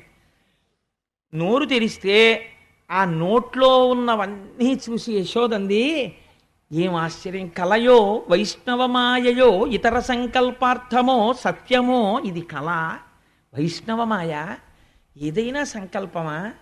అసలు లేకపోతే ఇది సత్యమా? యశోదాదేవి కాను, అసలు నేను యశోదనేనా? పరస్థలమో, నేను ఇంట్లోనే ఉన్నానా? బాలకుడెంత, వీడు నా కొడుకేనా? ఇంత చిన్న పిల్లాడా? వీని ముఖస్తంభై అజాండంబు ప్రజ్వలమయ్యుండుటకేది హేతువో, వీడి నోట్లో బ్రహ్మాండాలన్నీ ఉన్నాయా? మహాశ్చర్యంబు చింతింపగన్, ఎంత గొప్ప మాట పడిపోయిందో చూడండి. మహాశ్చర్యంబు, బ్రహ్మమునకు అద్భుత దర్శనము అని పేరు. మహాశ్చర్యంబు చింతింపగన్, ఆలోచిస్తే చాలా ఆశ్చర్యకరంగా ఉంది. పిల్లవాడు ఏమిటి, పిల్లవాడి నోట్లో బ్రహ్మాండాలు ఏమిటి అని ఆవిడ తెల్లపోయింది. మీరు మామూలుగా ఆలోచన చేస్తే, అండి ఇవన్నీ ఎలా కుదురుతాయండి, ఓ చిన్న పిల్లవాడి నోట్లో అన్నీ ఉంటాయా అని మీరు నన్ను అడగవచ్చు. మిమ్మల్ని నేను ఒక ప్రశ్న వేస్తాను, ఊహ చెయ్యండి. శంకర భగవత్పాదులు ఒక అద్భుతమైన శ్లోకం ఇచ్చారు దక్షిణామూర్తి స్తోత్రంలో. బీజస్యాం తరివాంకురో జగదిదం ప్రాంగ్ నిర్వికల్పం పునః మాయా కల్పిత దేశ కాల కలన వైచిత్ర చిత్రీకృతం మాయావీవ విజృంభయత్యపి మహాయోగి వయశ్రేచ్ఛయా అని. అందులో బీజస్యాం తరివాంకురో, ఒక రావి చెట్టు ఉంది. రావి చెట్టు ఎంత పెద్దది? చాలా పెద్ద రావి చెట్టు. ఇంత పెద్ద రావి చెట్టు యొక్క మూలము లేదా ఆ రావి చెట్టు యొక్క సూక్ష్మ దశ ఎక్కడ ఉన్నది అంటే, ఇంత రావి చెట్టు కూడా ఇంత చిన్న విత్తనమునందు ఉన్నది. లేకపోతే దాని నిర్మాణమునకు సంబంధించిన సమస్త ప్రక్రియ విత్తనం బద్దలై అందులోంచి ఎలా వచ్చింది? అందులో ఉంది కాబట్టి పైకొచ్చింది. కానీ సూక్ష్మావస్థ యందు అణిగి ఉన్నది, అందులోంచి రావి చెట్టు రాదు అని మీరు చెప్పింది నిజమైతే విత్తనంలోంచి చెట్టు రాకూడదు. రావి చెట్టు అందులోనే ఉన్నది నిజమైతే విత్తనంలోంచి చెట్టు వచ్చింది. మీకు ఇంకొక ఉదాహరణ చెప్తాను. ఒక నువ్వు గింజ యందు కొన్ని కోట్ల కోట్ల నువ్వు గింజలు ఉన్నవి. ఎలా అని మీరు నన్ను అడగచ్చు. ఒక నువ్వు గింజ తీసుకెళ్ళి అందులోనే మొత్తం నువ్వు గింజలకి సంబంధించిన సృష్టి అంతా ఉంది. ఒక నువ్వు గింజ మీరు భూమిలో పెట్టారనుకోండి, ఒక నువ్వు చెట్టు లేస్తుంది. ఇప్పుడు దానికి ఇన్ని నువ్వులు వస్తాయి. ఇన్ని నువ్వులు తీసుకెళ్ళి మళ్ళీ మీరు వేస్తే అన్ని చెట్లు వస్తాయి, అన్ని నువ్వులు వస్తాయి. మళ్ళీ ఆ నువ్వులు వేస్తే ఇన్ని నువ్వులు వస్తాయి. ఇలా వెళ్ళిపోతే ఒక నువ్వు గింజలోంచి ఎన్ని నువ్వులు వచ్చాయి? వీటన్నిటికీ వెనక్కి వెళ్ళండి, ఆదేది? ఒక నువ్వు గింజే. ఒక నువ్వు గింజలోంచి ఇన్ని నువ్వు గింజలు వచ్చినట్టే బ్రహ్మమునందే లోకమంతయూ ఉన్నది. లోకమునందు లోకము బ్రహ్మమే అయి ఉన్నాడు. మీకు ఇంకొక ఉదాహరణ చెప్తే నేను ఈ విశ్వరూపత సందర్శనాన్ని బాగా పూర్తి చేసిన వాడిని అవుతాను. ఇంత మట్టి ముద్ద తెచ్చి అక్కడ పెట్టి ఈ మట్టి ముద్దని చిదిపి సహస్రలింగార్చనకి చిన్న చిన్న చిన్న చిన్న శివలింగాలు చేశారు. అందులోంచే సహస్రలింగార్చన చుట్టూ పెట్టడానికి ఇన్ని ప్రమిదలు చేశారు. అందులోంచే సహస్రలింగానికి నైవేద్యం పెట్టడానికి ఓ చిన్న మట్టి పాత్ర చేశారు. అందులోంచే సహస్రలింగానికి నైవేద్యం పెట్టడానికి ఓ చిన్న గ్లాసు చేశారు. అందులోంచే ఉద్ధరిని ఒకటి తయారు చేసి అందులో పెట్టారు. ఇప్పుడు ఇవన్నీ ఎందులోంచి వచ్చాయి? శివలింగము మట్టిలోంచి వచ్చింది. శివలింగమునకు పెట్టవలసిన దీపములకు సంబంధించిన ప్రమిదలు మట్టిలోంచి వచ్చాయి. శివలింగమునకు పెట్టవలసినటువంటి అభిషేక నైవేద్య పాత్ర మూకుడు మట్టిలోంచి వచ్చింది. దానికి నైవేద్యం పెట్టడానికి మీరు పెట్టుకునే జలపాత్ర దీంట్లోంచి వచ్చింది. దాని ఉద్ధరిణి దీంట్లోంచి వచ్చింది. ఇవన్నీ ఏది ఇలా మారినది? నామరూపాత్మకమైనటువంటి శివలింగముగా, నామరూపాత్మకమైన జలపాత్రగా, ఉద్ధరిణిగా, నైవేద్య పాత్రగా ఏది మారినది? మట్టి మారినది. వీటన్నిటి యందు ఏది ఉన్నది? మట్టి ఉన్నది. ఈ మట్టి యందు ఏ ఉన్నవి? ఇవన్నీ ఉన్నవి కదండి. ఇవన్నీ అందులోంచే వచ్చాయి. నామరూపాత్మకమైన జగత్తంతటా వ్యాపించి ఏది ఉన్నది? మట్టే ఉన్నది. మట్టి యందేది ఉన్నది? ఇవన్నీ ఉన్నవి. కాబట్టి ఇప్పుడు జగత్తు దేని యందు ఉన్నది? బ్రహ్మమునందు ఉన్నది. బ్రహ్మము దేనిగా ఉన్నది? జగత్తుగా ఉన్నది. కాబట్టి ఉన్నది ఏది ఉన్నది? ఒక్కటే ఉన్నది, అదేది ఈశ్వరుడి. ఇది విశ్వరూప దర్శనం, ఇది జ్ఞానం, ఇది జ్యోతిర్లింగం. ఇది ఆవిష్కరించడం ఎంత అజ్ఞానంలో ఉన్నవాణ్ణి ఈశ్వరుడు అనుగ్రహిస్తే ఇది మహాశివరాత్రి నాడు అర్ధరాత్రి శివలింగ దర్శనం చెయ్యడం. ఆ ఈశ్వరానుగ్రహం కలిగితే ఏమో ఏ ఒక్కడో ఉత్తర క్షణం రమణ మహర్షి అయిపోవచ్చు. మనం ఏం చెప్పగలం? ఆ ఈశ్వరానుగ్రహం ఎవరి మీద పడుతుందో ఆ జ్ఞానసిద్ధి కలిగిందా, జ్ఞానాద్దేవతు కైవల్యం, దాని వలన మోక్షం వస్తుంది. కాబట్టి ఇప్పుడు కేవలము నా కొడుకు కొడుకు కొడుకు అని ఒక భావన చేసింది, ఒక ప్రేమ పెంచుకుంది. ఈ ప్రేమ భక్తి తెలిసి పెంచుకుందా? అక్కర్లేదు. తెలియకుండా ప్రేమించిన ఈశ్వరుణ్ణి ప్రేమించింది. ఈ భక్తికి పర్యవసానమేమి? జ్ఞానమే. ఇదే విశ్వరూప సందర్శనము. అయితే ఇక్కడ పరమాత్మ ఒకటి అనుకున్నారట, అమ్మ ఇలా జ్ఞానంతో ఉండిపోయి అమ్మ బాగా లోకములో బ్రహ్మమును చూసేస్తే ఇంకా అమ్మ నాకు అమ్మగా ఉండగలదా ఉండలేదా? కాబట్టి మళ్ళీ వైష్ణవ మాయ కప్పాలి అంటే మళ్ళీ లోకాన్ని చూడాలి, బ్రహ్మాన్ని మర్చిపోవాలి. కాబట్టి ఏం చేశాడు? ఒక్కసారి ఉపసంహారం చేశాడు ఆ జ్ఞానాన్ని. అంతే, ఆవిడ అమ్మ అయిపోయింది, ఈయన కృష్ణుడు అయిపోయాడు, కొడుకు అయిపోయాడు. ఉపన్యాసం అయిపోగానే మళ్ళీ మీరు మీరే, నేను నేనే అని ద్వైతంలోకి వెళ్ళిపోయినట్టు. కాబట్టి ఏమైపోయింది? ఏకకాలమునందు మళ్ళీ మాయని ప్రసరింపచేసినాడు. ప్రసరిస్తే ఆవిడ మళ్ళీ ఆ వైష్ణవ మాయలోకి వెళ్ళిపోయింది. వెళ్ళిపోయి ఆయన నా కొడుకు, చిన్ని బిడ్డడు అన్న భావనలోకి వెళ్ళిపోయింది. ఇంత చిత్రంగా కొడుకుని నా పిల్లవాడే నా పిల్లవాడే అని ఇంత లీల చేసినవాడు ఎంత అమాయకత్వం నటిస్తాడో తెలుసా అండి? ఇది వైష్ణవమాయ అంటే, ఇది పరమాత్మ యొక్క అనుగ్రహం అంటే ఎంత చిత్రంగా ఉంటుందో చూడండి. ఆయన లీల ఇన్ని చేసిన తర్వాత అమ్మకి ఎక్కడో ఇవాళ పొద్దున్న వీడి నోట్లో ఏదో చూసినట్లు గుర్తు, ఏమిటో ఏదో పులకరింత కింద ఉంది, పులకరింత కింద ఉంది అంటే దీన్ని బాగా తీసేయాలనుకున్నాడు. రాత్రి అన్నం పెడుతోంది. అన్నం పెడుతున్నప్పుడు పిల్లవాడికి అన్నం చేతిలోనో కాల్లోనో పెట్టగా నోట్లో పెడతారు. అందుకని ఆయన అస్తమానం నోరు తెరుస్తున్నాడు, అమ్మ నోట్లో అన్నం పెడుతోంది. ఇన్ని మాటలు నోరు తెరుస్తున్నా, ఇన్ని మాటలు అన్నం పెడుతున్నా ఆవిడకి అసలు జ్ఞాపకమే లేదు ఈ నోట్లోనే నేను బ్రహ్మాండాలు చూశానని. ఈయన ఎంత అమాయకత్వం ప్రదర్శించాడో తెలుసా అండి? కొంచెం అన్నం తిని పిల్లలందరూ చేసే పనే ఇంకా నాకు చాలని ఇలా ఇలా ఇలా ఇలా మూతి తిప్పేస్తుంటారు. అమ్మ ఇలా ఇలా ఇలా ఇలా పట్టుకెడుతుంటే ఇలా ఇలా ఇలా ఇలా ఇలా మూతి తిప్పేస్తే ఆఖరికి ఇలా పట్టుకుని ఇలా నోట్లో పెట్టేసి ఇలా మూతి తుడిచేస్తుంది. ఆ తిన్న గోరు ముద్దలు కదండి ఇవాళ ఇంతంత శరీరాలు అయ్యాయి. ఎంత ప్రేమ ఉందా పెట్టడంలో. జన్మాంతరంలో మళ్ళీ ఇంకా అలాంటి ఐశ్వర్యం కలుగుతుందా? ఆనాడు అమ్మ దగ్గర కూర్చుంటే అమ్మ ఎడం చేత్తో ఇలా పట్టుకుని నోట్లో ఇలా పెరుగన్నం పెట్టి ఇలా అమ్మ కుడి చేత్తో మూతి తుడి చేసినటువంటి ఆ క్షణం అమృతాన్ని తాగిన క్షణం అది కదా. మళ్ళీ అలా మనం ఆ అమాయకత్వంతో అలా కూర్చుని తినగలమా? అమ్మ దగ్గర తినగలమా? అమ్మ దగ్గర అలా తిన్న క్షణం ఏదో అది జీవితం ధన్యత పొందిన క్షణం. అదే ఇంత ఆయుర్దాయాన్ని ఇంత ఆరోగ్యాన్ని ఇచ్చినటువంటి శక్తి. కాబట్టి యశోదమ్మ కూడా అలాగే పెడుతోంది. నోట్లో పెడుతుంటే మూతి అని బిగించి నోరు ఇలా ఇలా ఇలా తిప్పేస్తున్నాడు. తిప్పేస్తుంటే ఆవిడంది, ఉరై నీకు నేను పెరుగన్నం కమ్మగా కలిపి వెన్నముద్ద నంచి పెడుతుంటే మూతి ఇలా మూసేసి నేను తిన్నని ఇలా ఇలా తిప్పేస్తున్నా. అవును, అన్నం పెడితే ఎందుకు సహిస్తుంది నీకు? నీకు అన్నం అక్కర్లేదు. ఏం చేస్తానో తెలుసా? కాసేపు ఆగి పూర్వం వచ్చేవారు, ఇప్పుడంటే మానేశారు. వాళ్ళు ఒక షిఫ్ట్ పెట్టేసుకున్నారు. పూర్వం రాత్రి 9 గంటలకు వచ్చేవారు. వచ్చి అమ్మా మాధవ కబళం తల్లి అనేవారు. ఇంటి ముందు నుంచి మా చిన్నతనంలో ఏలూరులో వస్తుండేవారు. అంటే ఇళ్లల్లో అన్నం తినేసిన తర్వాత మాధవ కబళం కోసం వస్తాడరా అని ఒక సంస్కృతి అలవాటు చేసేవారు. వాడికి కూడా పెట్టాలి, లేకపోతే వాడికి అన్నం తినకపోతే నిద్ర పట్టదు. అందుకే జాగరణ చేస్తే పేదవాడి కష్టం తెలుస్తుంది. అన్నం తినలేదనుకోండి నిద్ర పట్టదు వాడికి రాత్రి. అందుకని వేరే వాడికి ఒక ముద్ద ఉంచండి అని చెప్పి కాస్త ఉంచేవారు.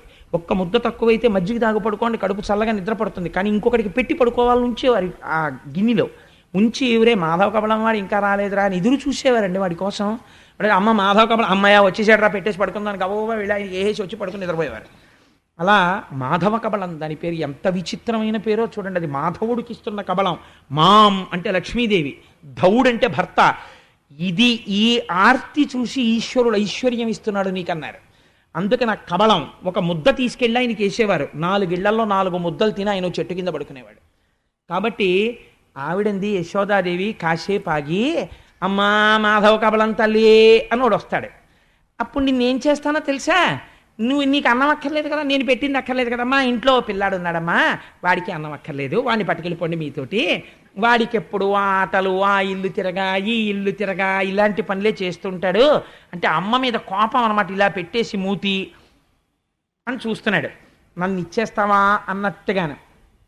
నిన్ను ఇచ్చేస్తాను. వాళ్ళు ఏం చేస్తారో తెలుసా, వాళ్ళ దగ్గర పెద్ద పెద్ద భిక్షాపాత్రలు ఉంటాయి, పెద్ద సిల్వర్ క్యారేజీలు పట్టుకొస్తారు. ఒక్కొక్కసారి ఇంట్లో ఏదో పెళ్ళో లేకపోతే విందో అవుతుంది, చాలా ఉండిపోయాయా అంటారు. అప్పుడు వాళ్ళు 4-5 గిన్నెలు తీసేవారు, ఓ గిన్నెలోంచి తీసి ఇవన్నీ పెట్టుకుని చక్కగా పెద్ద బ్యాగ్లో పెట్టుకుని వెళ్ళిపోయేవారు, గోను సంచి లాంటి దాంట్లో.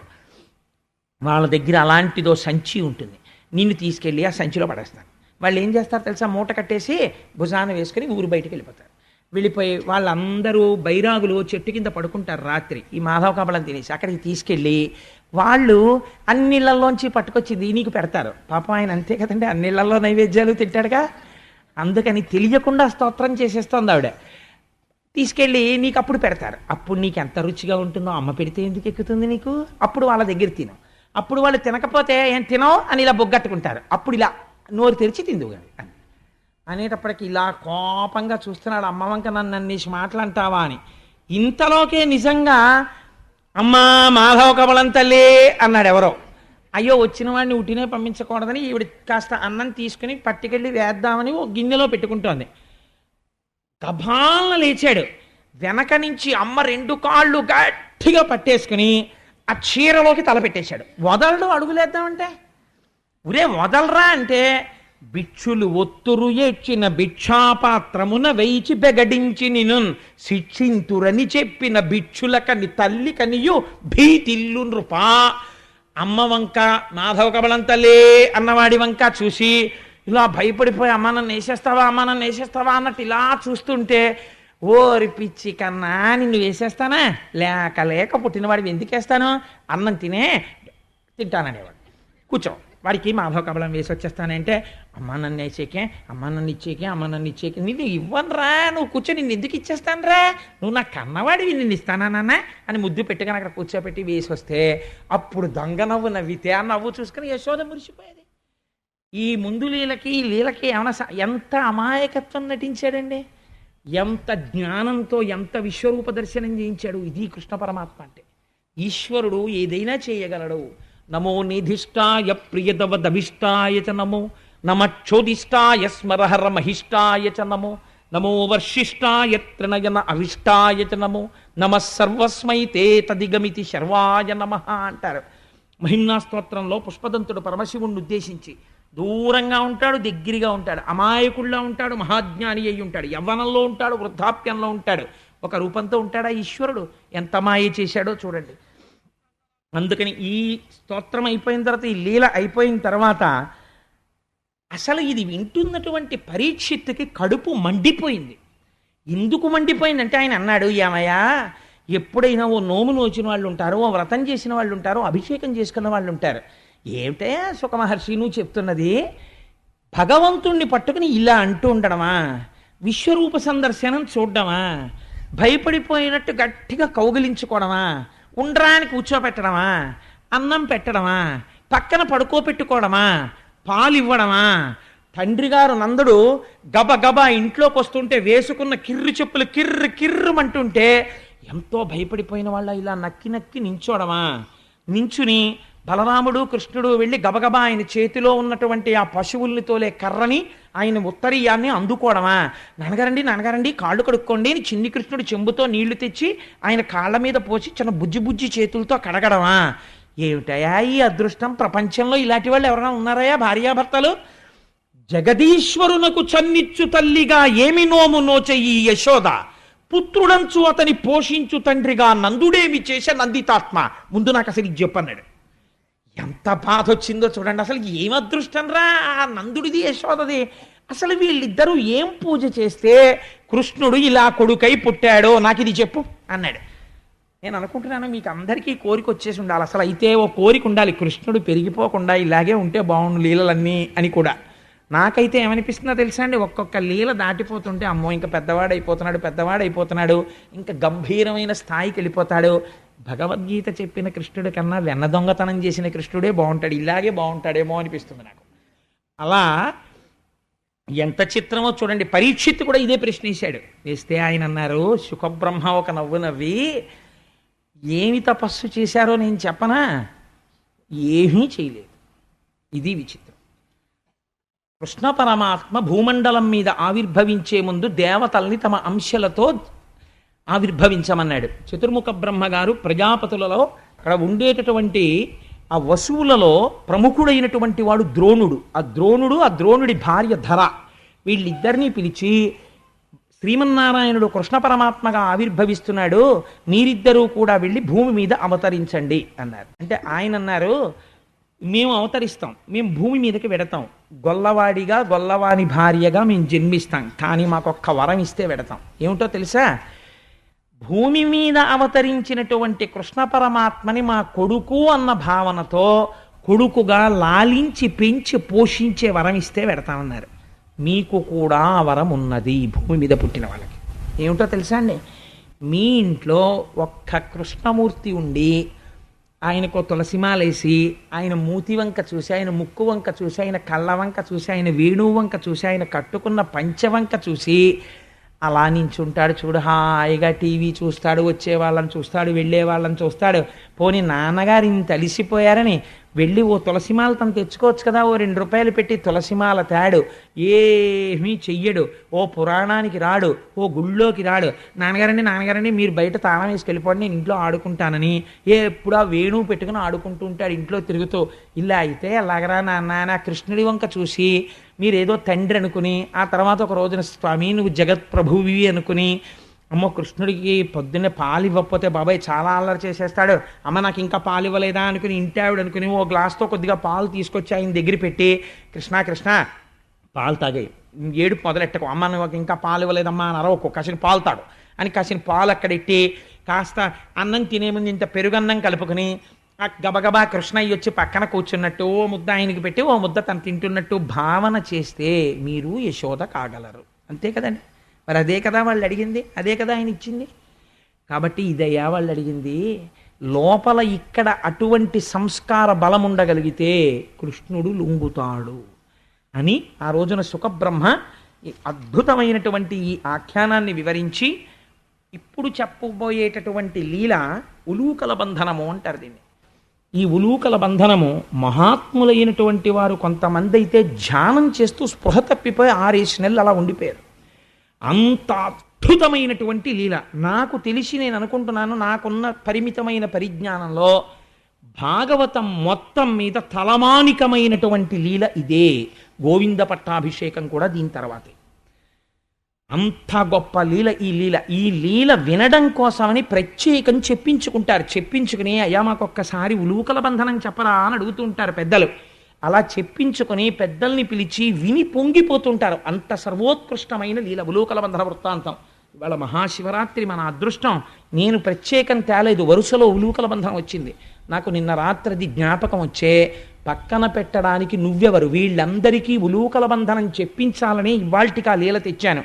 పక్కన పెట్టడానికి నువ్వెవరు, నువ్వు అదే చెప్పనిపించింది. కాబట్టి రేపు నేను అదే చెప్తానడానికి కారణం అది. కాబట్టి ఇప్పుడు నేను ఉలూకల బంధన వృత్తాంతం చెప్తాను, మీరు సంతోషంగా దాన్ని అవధరించండి. ఒకనాడు యశోదమ్మ ఆ పెరుగు చిలుకుతోంది.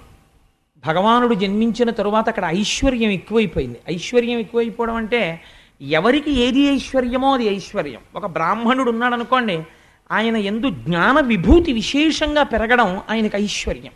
ఆయన 10 మందిని ఉద్ధరించగలగడం ఆయనకు ఐశ్వర్యం. ఒక వైశ్యుడు ఉన్నాడనుకోండి, ఆయన వర్తకం బాగా సాగడం ఆయనకు ఐశ్వర్యం. ఒక ఉద్యోగి ఉన్నాడనుకోండి, తన ప్రభువు అధికారి మెచ్చుకునేటట్టుగా తాను పని చేయగలగడం ఆయనకు ఐశ్వర్యం. గొల్లలకి వాళ్ళకి తెల్లవారి లేస్తే ఐశ్వర్యం పాలు, పెరుగు, వెన్న, నెయ్యి, ఇవి పెరగడం వాళ్ళకి ఐశ్వర్యం. కృష్ణ పరమాత్మ ఆవిర్భవించిన తరువాత విశేషమైనటువంటి పాలు ఇవ్వడం మొదలుపెట్టాయి అక్కడ ఉన్నటువంటి గోవులన్నీ కూడా. అందుచేత వాళ్ళకి ఆ పాలు పెరిగాయి, పెరుగు పెరిగింది, వెన్న పెరిగింది, నెయ్యి పెరిగింది. చిత్రం ఏమిటంటే షేరు పాలు ఇచ్చేటటువంటి ఆవులు 4 షేర్ల పాలు ఇస్తున్నాయి. చిన్న చిన్న కుండలు ఉన్న వాళ్ళు పెద్ద పెద్ద కుండలు కొనుక్కున్నారు. ఆ పాలు కూడా గట్టిగా తోడుకునేవి. ఎవరి ఐశ్వర్యం వాళ్ళకి ఆదరణీయం. ఒక బ్రాహ్మణుడు ఉన్నాడు అనుకోండి, ఆయనకి జ్ఞానమునందు అభినవేశం ఉందనుకోండి, ఆయనకి ఉత్సాహం ఉందనుకోండి, ఆయన తెల్లవారు లేవగానే స్నానం చేసి గాయత్రి చేసుకుంటే తప్ప బయటికి రాడు.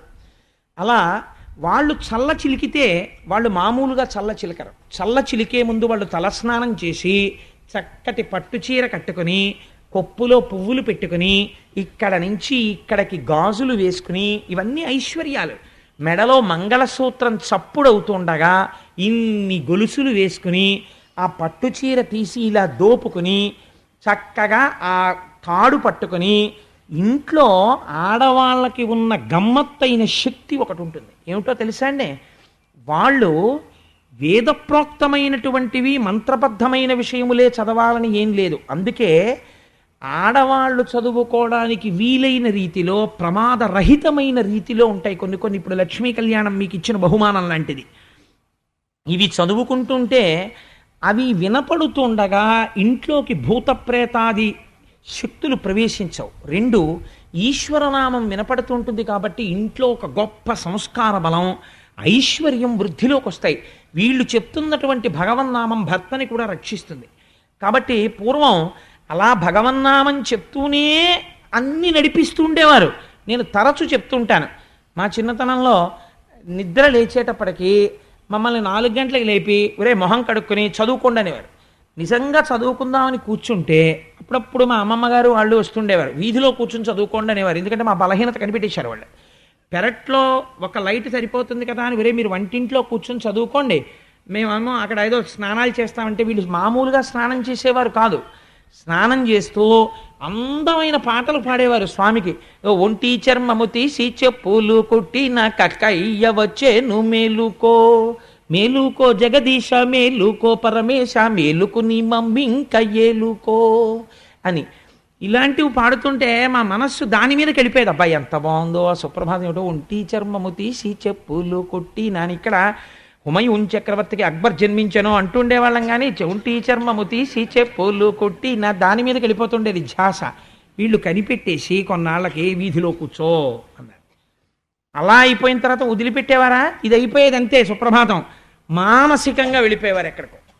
వెళ్ళిపోయి శ్రీరంజంబుగ శ్రీగిరి యాత్రకు కూరిమిసతితో కూడినడచితిని పల్లెలు పురములు పట్టణంబులు పేటలు దాటితే కోటలు దాటితే అడుగులు దాటితే మడుగులు దాటితే అన్నీ దాటితే కంటిని శ్రీగిరి కన్నుల నిండా వింటిని మహిమలు వీనుల నిండా ఆ మహిమలు నేనేమని చెప్పదు దారుని లోపల దౌతాచలమది మేరుని కంటెను మిక్కుటమైనది బ్రహ్మ నిర్మల బహిశృంగంబులు వాటమైన పూ దోటలు మిక్కిలి మాటలు నేర్చిన మంచి మృగంబులు తప్పిపోక పాతాళ గంగలో తెప్పున తేలుచు తీర్థంబాడుచు చలగుచుమడి వస్త్రంబులు కట్టితి పొలుపుగ నుదుట విభూతి ధరించితి పిల్లారయ్యకు ప్రియముగ మ్రొక్కితి ద్వారపాలకుల దర్శనమాయను ద్వారమందురత నాలగద్దెపై చూచితి నవ్వరు చూడని లింగం నిరుపద్రవమగు నిశ్చలలింగం ఆదితేజమగు ఐక్యలింగం పురాణప్రదమగు పవిత్రలింగం లింగముగనుగొని లింగదేహినై. వెళ్ళిపోయాం శ్రీశైలం మహాశివరాత్రి నాడు. అలా మానసికంగా శ్రీశైలం వెళ్ళిపోయేవారు. రాత్రి అయ్యేటప్పటికి మళ్ళీ పడుకుంటూ లాలి లలితాంబ లాలి మా ఇంట వెలయు మా పద్మపాణి హరిసాటి నీలవేణి భక్తుల పాలిటిది కల్పవల్లి అని అది చెప్పడం కూడా చిట్ట చివరికి వచ్చేసేటప్పటికి ఎంత అందంగా చెప్పేవారంటే చాగంటి వారింట బాలకోమార్తెవై బంగారు పువ్వుల పూజ చేతు అని మా అమ్మమ్మ గారు పాడుతున్నారు అనుకోండి. ఇవటూరి వారింట అంటే మేము చిన్నప్పుడు తెలియక అమ్మమ్మ ఇవటూరు అంటాం ఏంటి, చాగంట అనాలి మా ఇంట్లో అనేవాడిని. అంటే ఒరే మీ ఇంట్లో మీరు చాగంట అనుకోండి, మేము ఇవటూరు అంటాం అనేది మా అమ్మమ్మ. అందుకని ఎవరికి వాళ్ళు పెట్టుకుని మళ్ళీ ఆ అమ్మవారికి లాలి పాడుతుంటే ఆ లాలి వినాలని ఎంత ఉత్సాహంగా ఉండేదో, అలా వాళ్ళు పాడుతుంటే ఎంత అందంగా ఉండేవో నిజంగా. ఆ మానస పూజలు, ఆ కీర్తనలు, ఆ దర్శనాలు. సరే ఈ మాట ఎప్పుడైనా భగవంతుడు శివమహాపురాణం చెప్పించినప్పుడు అలాంటి వాటిలోకి వెళదాం. అందుకని ఇన్ని కోర్కెలు. కాబట్టి ఆ విధంగా ఆ యశోద సంతోషంగా పెరుగు చిలుకుతోంది. చిలుకుతూ ఒక పక్క నోటి వెంట భగవన్నామం పలుకుతోంది, భగవత్ కథలు పలుకుతోంది, మనస్సులో కృష్ణయ్యని తలుచుకుంటోంది.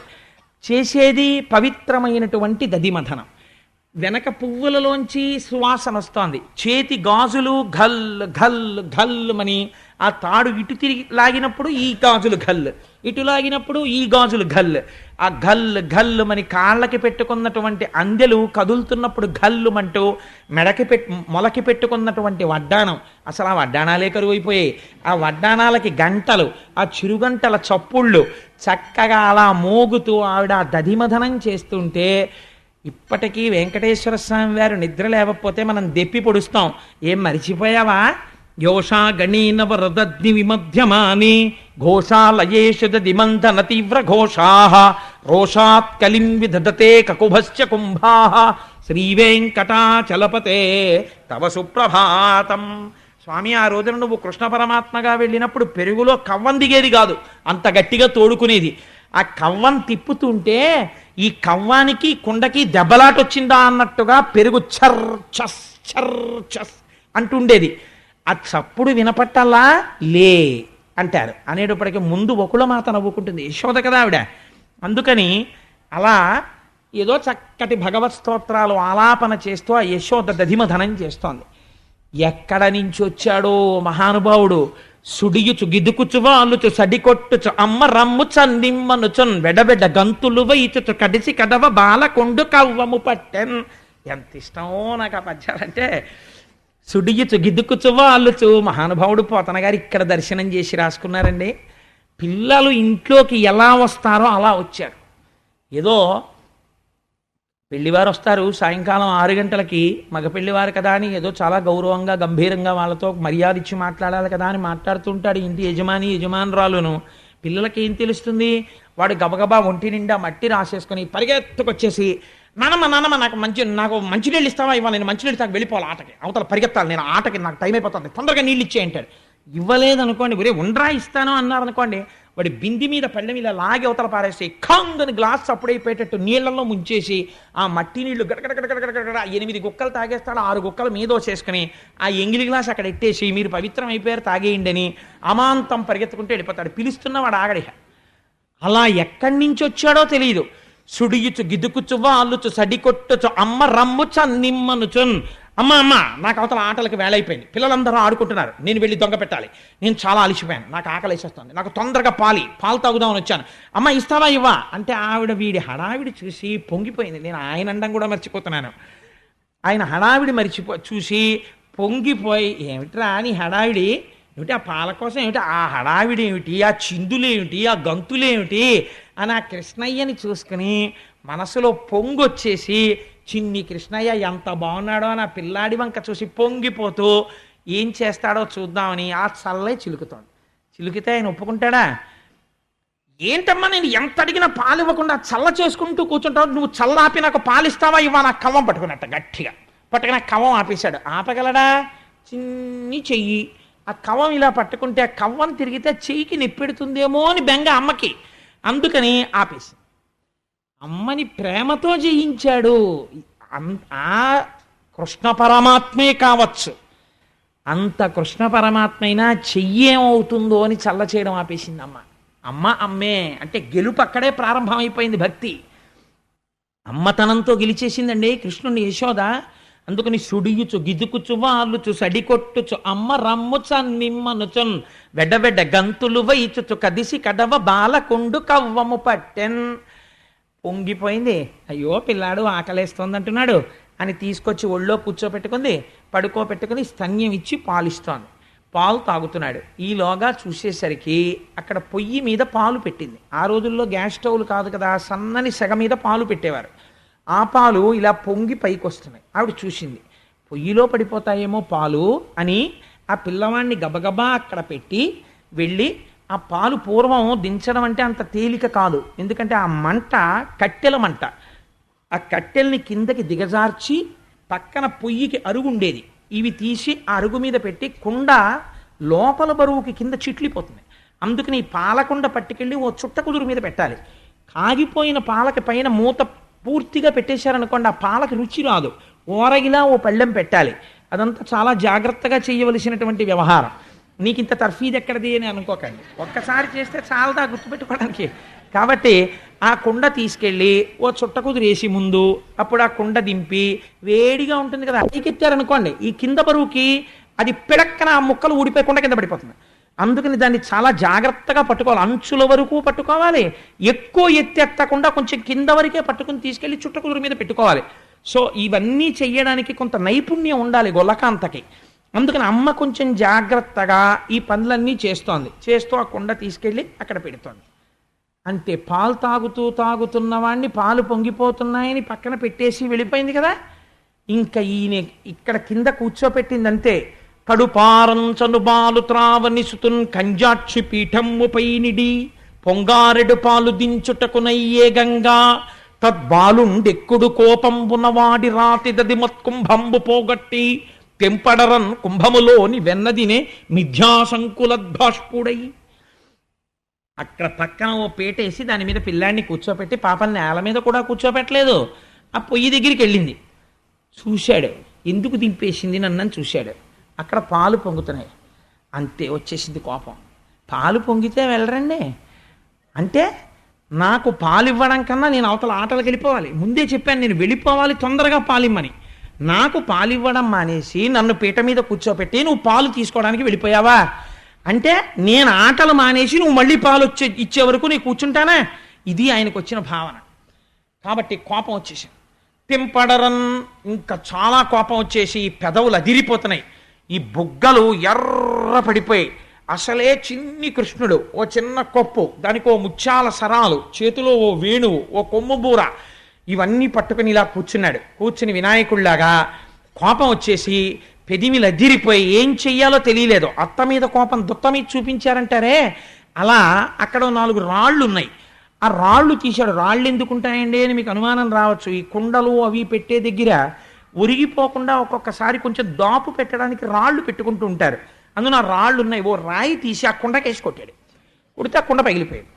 కుండ పగిలిపోయి అందులోంచి వెన్న పైకి వస్తున్నటువంటి ముద్దలు తేరినటువంటి పెరుగు ఒలికిపోయి పల్లం వేపకి ప్రవహిస్తోంది. చూశాడు, నిజంగా ఇంతకన్నా కష్టం ఇంటి యజమానురాలికి వేరొకటి ఉండదు తెలుసా అండి. ఖచ్చితంగా అసలే అప్పటి వరకు ఇంటికి వచ్చేవాళ్ళు వెళ్ళేవాళ్ళు, వెళ్ళేవాళ్ళు, టైం లేక 10:15కి గబగబా టిఫిన్ తిని ఆఫీస్కి వెళ్ళిపోదాం అనుకుంటుంటే ఇంటి ఆయన గబాలన ఆయన ముందు తినేసి నేను ప్యాంటు షర్టు వేసేసుకుంటాను నువ్వు తిములు అని ఈయన గబాలన మజ్జిగ గ్లాసు కింద పంపేశాడు అనుకోండి. నిజంగా ఆవిడకుంటుందండి కష్టం, అందులో కాలేస్తే జారిపోతారు. ఫ్లోరింగ్ చూస్తే మార్బుల్ చేయించేశాడు. అందుకని మళ్ళీ ఏం చేయాలి, దాని మీద ఆ జిడ్డంతా విరిగిపోవడానికి మళ్ళీ ఏదో బియ్య పిండో ఏదో వేయాలి. ఉన్నవాడు ఊరుకోడు. ఆవిడ లోపల నుంచి వచ్చే లోపల ఇదంతా ఏదో సర్దేద్దాం అనుకుని ఓ బట్ట ఒకటి పట్టుకొచ్చి ఇల్లంతా అలికేస్తుంటాడు. అయ్యా మీరు చేశారు కానీ మహాప్రభో చేసింది చాలు, ఆ జిడ్డు ఇల్లంతా కూడా పెడితే అందరూ పడిపోతారు, అలా ఆగండి నేను ఎత్తుకుంటాను. అదృష్టం కదా మీ వంటి భర్త, అందుకని అలా ఉండండి అని బియ్య పిండి తెచ్చుకొని చల్లుకుంటుంది ఆవిడ. అందుచేత యశోదకి ఇప్పుడు అంత ఇబ్బంది వచ్చింది, ఇల్లంతా మజ్జిగే. కాబట్టి ఆవిడేం చేసింది, అట్నుంచి ఇటు వచ్చి చూసి నేనేం చేస్తున్నట్ట కుండ బద్దలు కొట్టేశాను, అమ్మకు కోపం వస్తుందేమో అని అనుమానం వచ్చింది. ఎందుకైనా మంచిది ఏడిస్తే ఏ గొడవ ఉండదనుకున్నాడు. కాబట్టి మిథ్యాసంకులద్భాష్పుడై, పోతన గారి పద్యాలు ఎంత గొప్పగా ఉంటాయండి. ఆ కిందకొచ్చేస్తున్నటువంటి వెన్న ముద్దలు చూశాడు, అవంటే మహా ఇష్టం. కాబట్టి ఆ వెన్న తీసుకుని నోట్లో పెట్టి తినేస్తున్నాడు, గబగబా మింగేసి నాకు పాలు ఇవ్వలేదో ఏడుస్తున్నాడు మధ్య మధ్యలో. మిథ్యాసంకులద్భాష్పుడై, ఇంకా అమ్మిటి తిరగలేదు, అనవసరం అప్పుడే ఏడుపు అనుకున్నాడు. మళ్ళీ ఇంకో ముద్ద మింగేసి ఆవిడ ఇటు కదిలేటప్పటికీ చూస్తుందేమో అని మళ్ళీ అమ్మ నాకు పాలు ఇవ్వకుండా వెళ్ళిపోయావే అని మళ్ళీ ఏడుపు. ఆవిడ ఇంకా ఇటు తిరిగే లోపల చూశాడు, అమ్మో ఇంతవరకు వెళ్ళిపోయి ఈ మజ్జిగ వెన్న ముద్దలు ఇవన్నీ మూతికోట అడ్డుకుపోయింది, అది గబుక్కుని పోదు ఆ వెన్న జిడ్డు. వెన్న తినేసావు, కుండ పగల కొట్టేశావు అంటే నిన్నను చెప్పిన ఛార్జ్ షీట్ కరెక్ట్ అంటుంది. ఇప్పుడు అబ్జర్వేషన్లో ఉన్నాడు ఆయన, అందుకని ఇప్పుడు అది గుర్తొచ్చింది. ఒరే లేనిపోని గొడవ, కుండ పగల కొట్టేశాను, అసలు అమ్మకి చిక్కకుండా వెళ్ళిపోతే గొడవ వదిలిపోతుందని 2 చేతులతో 2 వెన్న ముద్దలు పట్టుకుని గబ్బ ఇంట్లోంచి వెళ్ళిపోయి పక్కింట్లోకి వెళ్ళిపోయాడు. వెళ్ళిపోయి ఏ అవతారంలో ఉంటే ఏమిటి, ఆయనకి స్నేహం వానరాలతోటే. ఆ కోతులంటే ఎంత ఇష్టమో మా స్వామికి. వెళ్ళి ఇంకా దంచడానికి పనికిరాని చెక్క రోలు ఒకటి ఉంది, కొయ్య రోలు, ఆ రోలు తిరగేశాడు. ఎంత తెలివితేటలో చూడండి. మళ్ళీ ఆ రోలు మీద నించుంటే అందులో కన్నంలో కాలు అడుగుతుంది. తిరగేశాడు. తిరగేసి ఆ రోలు మీద ఎక్కి నించున్నాడు. నించున్నవాడు పోని నించోవచ్చు కదా, మధ్య మధ్యలో ఓసారి అమ్మ వెనకాల వస్తుందేమో అని వెనక్కి తిరిగి చూస్తున్నాడు. నాకు పాలు ఇవ్వలేదో అని అరుస్తున్నాడు, ఏడుస్తున్నాడు. రాలేదు అప్పుడే ఎందుకు ఏడుపు, కాసేపు ఆపుదాం అంటున్నాడు. తను తింటున్నాడు. ఆ చెట్ల మీద ఉన్న కోతుల్ని పిలిచాడు. చక్కగా అవన్నీ వచ్చి గోడెక్కి కూర్చున్నాయి ఆ పిల్ల కోతులు. వాటన్నింటికీ పెడుతున్నాడు. అవి వచ్చి కోతులన్నీ తింటున్నాయి. ఆయన ఎక్కడుంటే అవి అక్కడ ఉంటాయి కాబట్టి ఆ కోతులన్నీ తింటున్నాయి. ఆయన హాయిగా పెడుతున్నాడు. వెనక్కి తిరిగి చూసి ఓసారి దొంగేడు పేడుస్తున్నాడు. ఆవిడ పాపం పాలు దింపింది అంతేనండి, చుట్ట కుదురు మీద పెట్టింది. వెనక్కి తిరిగి కృష్ణ అంటూ వచ్చింది. ఇంకెక్కడ కృష్ణుడు? కుండ పగిలిపోయింది, మజ్జిగ, వెన్న ఇవన్నీ చూసింది. ఓహో, అంటే వీళ్ళు చెప్పింది యథార్థమే, వీడు చాలా అల్లరి చేస్తున్నాడనమాట అనుకుంది ఆవిడ. అనుకుని ఎక్కడున్నాడు ఇప్పుడు గమనించాలి. ఇదొక ఆశ్చర్యకరమైన విషయం. కృష్ణుడు ఎక్కడుంటాడు? విశ్వం విష్ణుర్వషట్కారో భూత భవ్య భవత్ప్రభు, అంతటా ఉంటాడు. అంతటా ఉన్న పరమాత్మని ఒక చోట పట్టుకోవాలనుకుంటోంది. అనుకుని ఎక్కడున్నాడు కృష్ణుడు అని వెతకాలనుకుంది. వికచకమల్లనయ్య వేరొక ఇంటిలో వెలయరోలు తిరుగ వేసి ఎక్కి ఉట్టిలోని వెన్న నులుకుచునొక కోతి పాలు చేయుచున్న బాలుకనియే. ఓ రోలు తిరగేసి దాని మీదకెక్కి వెన్న ముద్దలు కోతుడికి పెట్టేస్తున్నటువంటి చిన్ని కృష్ణుణ్ణి చూసింది. చూసావిడ అనుకుందిట వెంటనే, లేక లేక పుట్టిన పిల్లాడు కదా అని నేను ఎప్పుడూ కొట్టడానికి చేతులాడక కొట్టకుండా నయానా భయానా చెప్పుకుంటూ వస్తున్నాను. కానీ వీడి అల్లరి ఎక్కువైపోయి వీడి అల్లరి ఇవాళ ఏ స్థాయికి వెళ్ళిపోయిందంటే నందవ్రజంలో ఉన్నటువంటి గోపకాంతలందరూ వచ్చి నాకు చెప్పుకుంటున్నారు. కాబట్టి ఏదో ఒకటి చెయ్యాలి. లాలనమున బహుదోషము లోలింప్రాపించు తాడనోపాయములన్ చాలా గుణంబులు కలుగును తాట నంబె బాలు రకును పచ్చంబరయన్. ఆవిడెంత ఆలోచన చేసిందో చూడండి. లాలనమున బహుదోషము, పిల్లవాడిని లాలించి ఒరే నాన్న ఒరే కన్నా అని బతిమాలితే వాళ్ళు మాట వినరు. అప్పుడప్పుడు 4 తగల్నిస్తే అప్పుడు దారిలోకి వస్తారు. వాళ్ళకి ఇదే పచ్చం. అజీర్ణం వచ్చేసింది అనుకోండి, ఏం చెయ్యాలి? 4 రోజుల పాటు కరివేపాకు గుండేసుకుని అన్నం తిని కూరలు పచ్చళ్ళు పెట్టడం మానేస్తే జీర్ణశక్తి అదే పెరుగుతుంది మళ్ళీ. అందుకని చెప్పి వీడికి పచ్చం పెట్టాలి. 4 దెబ్బలు కొడితే వీడి దారిలో పడతాడు. కాబట్టి ఇవాళ వీడిని కట్టేస్తాను, కొట్టేస్తాను అనుకుని ఆ కృష్ణ పరమాత్మని పట్టుకోవడం కోసం అని చెప్పేసి కృష్ణుణ్ణి పట్టుకోవడం అంటే మాటలేంటండి, అంత తేలికేం కాదు. ఆయనేమో ఇంత ఉంటాడు, తుర్రుని పారిపోతాడు ఇటో. ఎప్పుడైతే ఇది జరిగిందో ఒక గోపకాంత చూసేసింది. నిన్న మనం చెప్తే నమ్మలేదు కదా, ఇవాళ వాళ్ళింట్లోనే జరిగింది. ఇప్పుడు ఏం చేస్తుందో, పట్టుకోలేకపోయారా అనుకుంది కదా, ఇప్పుడు పట్టుకుంటుందో పట్టుకోలేదో మనం చూద్దాం. ఇప్పుడు మనం అడ్డగించద్దు, మనం అందరం స్పెక్టేటర్స్ గ్యాలరీలో. ఆవిడ క్రికెట్ ఆడుతుంది, చూద్దాం రండి అని ఒకళ్ళు ఇంకోళ్ళకి అందరూ వచ్చేసారు. వచ్చేసి గోపకాంతలందరూ నవ్వుతూ నిలబడ్డారు. ఏం చేస్తావో చూస్తామని. ఇప్పుడు మొగుడు కొట్టాడని కాదు, తోడికోడలు దెప్పిందని బాధ.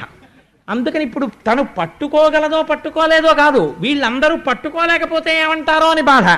కాబట్టి ఆవిడందిట, ఒరే కృష్ణ ఏమిటి అల్లరి చూస్తున్నాను, మర్యాద ఇస్తే నువ్వు బాగుపడేటట్టు లేవు, చూడు నిన్ను పట్టుకుంటాను, నిన్ను కొట్టేస్తాను ఇవాళ అని ఒక గొప్ప మాట అంది. అంటే నేను తల్లిని కదా, నేను ఎందుకు పట్టుకోలేను?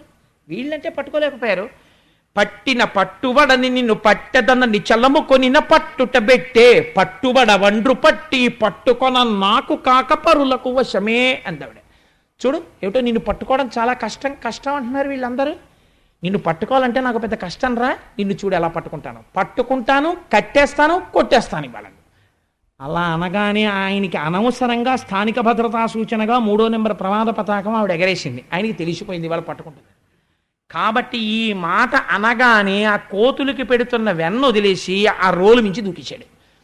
చిన్న పట్టుపంచ కట్టుకున్నాడు, మొలకి గంటుంది, అమ్మ పెట్టినటువంటి కాళ్ళకి గజ్జెలున్నాయి.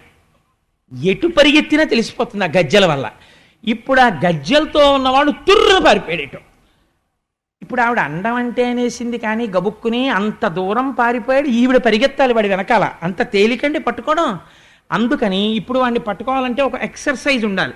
అందుకని ఆవిడ ముందు ఆ చీర తీసి ఓ దోపి ఆ పమిట కొంగు తీసి ఇలా తిప్పి అది దోపుకుని పమిట సర్దుకొని ఆ జడ తీసి ముడేసుకుని, ఇంకా పిల్లాన్ని కొట్టడానికి పట్టడానికి ఎంత అల్లరో చూడండి, పెద్ద ముడోటి వేసేసుకుని ఆ జడ ఇప్పుడు సిద్ధమై ఎక్కడున్నావురా ఏది అని ఇలా ఆవిడ వెతుకుతూ దగ్గరికి వెళ్ళింది.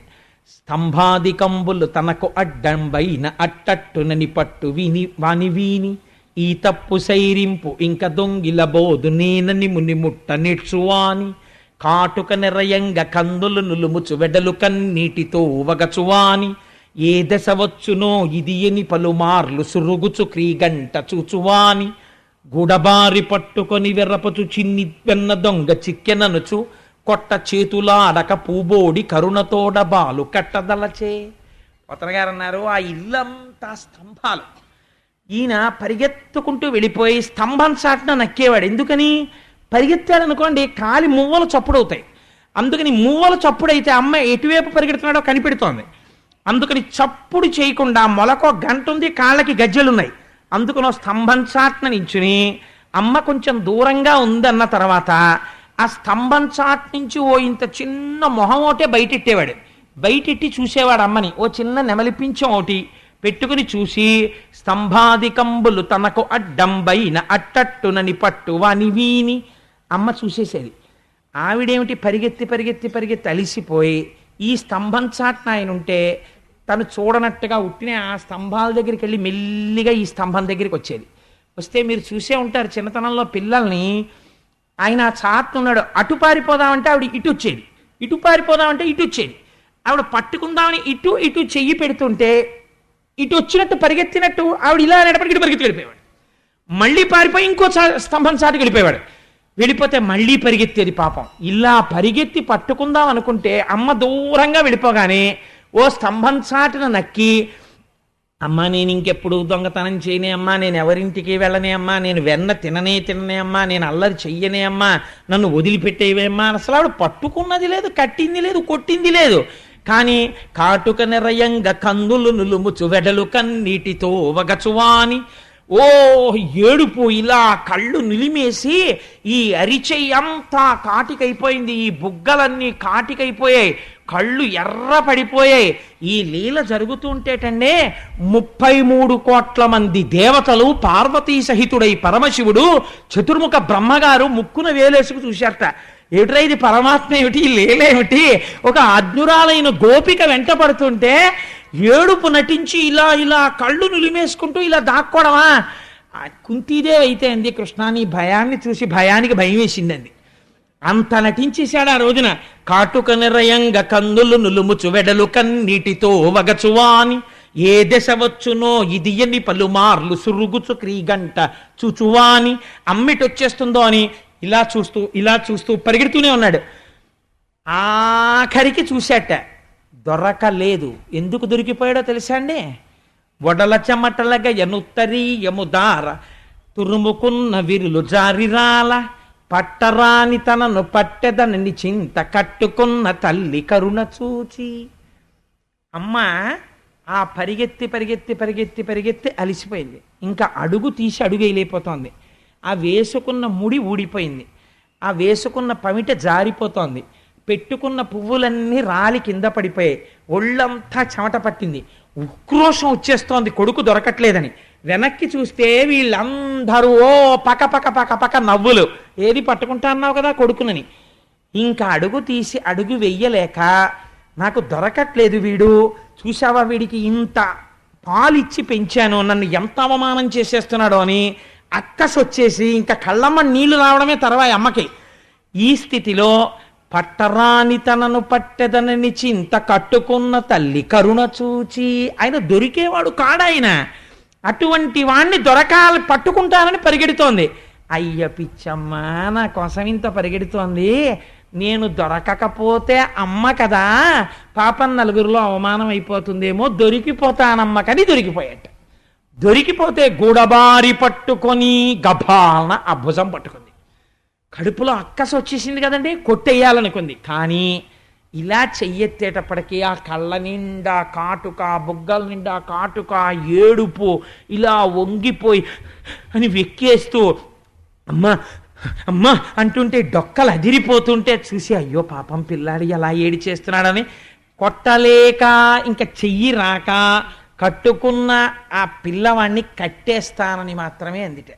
వీడిని ఎక్కడో అక్కడ కట్టేస్తానని వాళ్ళందిట. ఎంత మభ్య పెట్టేశాడో చూడండి అని ఆ పిల్లాన్ని ఇలా చేత్తో పట్టుకుని మోకాళ్ళ మీద కూర్చుంది. నిజంగా ఇక్కడ దర్శనం చెయ్యండి ఆ యశోద అదృష్టం. ఏమమ్మా ఇలా ఎవరికైనా దొరికాడా పరమాత్మ ప్రపంచంలో? ఏమి నీ అదృష్టం అని చూస్తున్నారు దేవతలందరూ.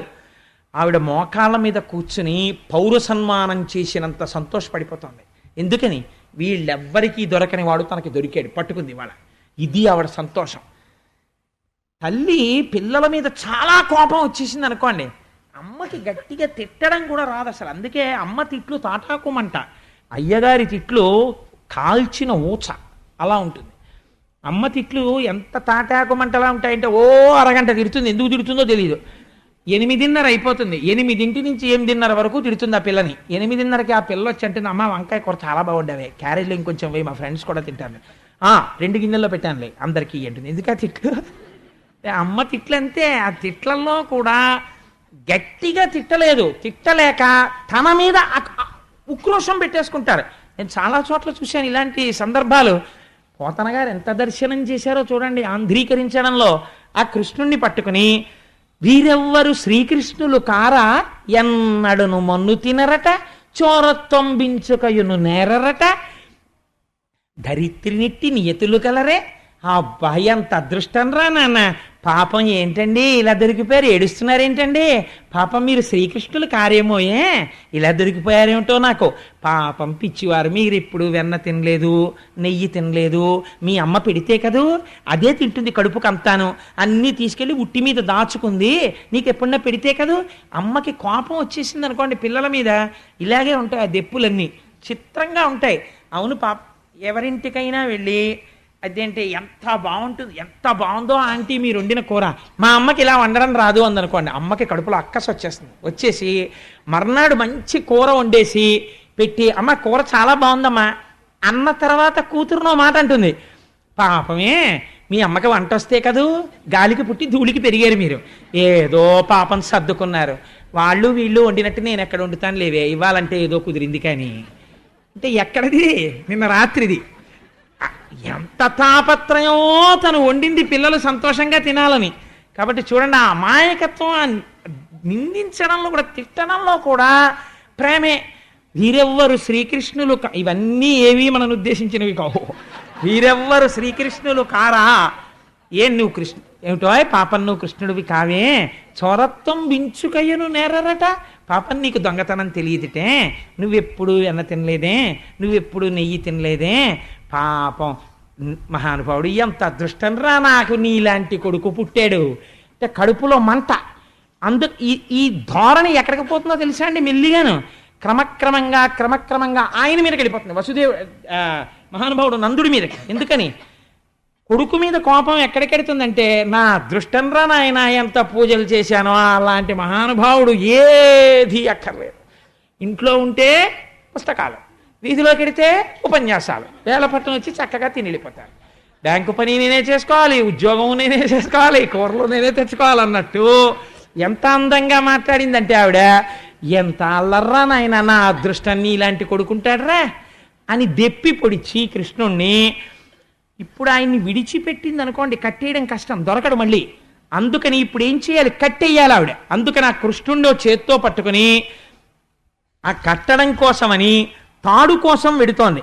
వెళ్ళేటప్పుట ఆవిడ తజ్జనని లోగిటెంగల రజ్జు పరంపరల శిశువు కట్టన్ ఆ బొజ్జ తిరిగి రాదయ్య జగజ్జాలములున్న బొజ్జ కట్టంతరమే.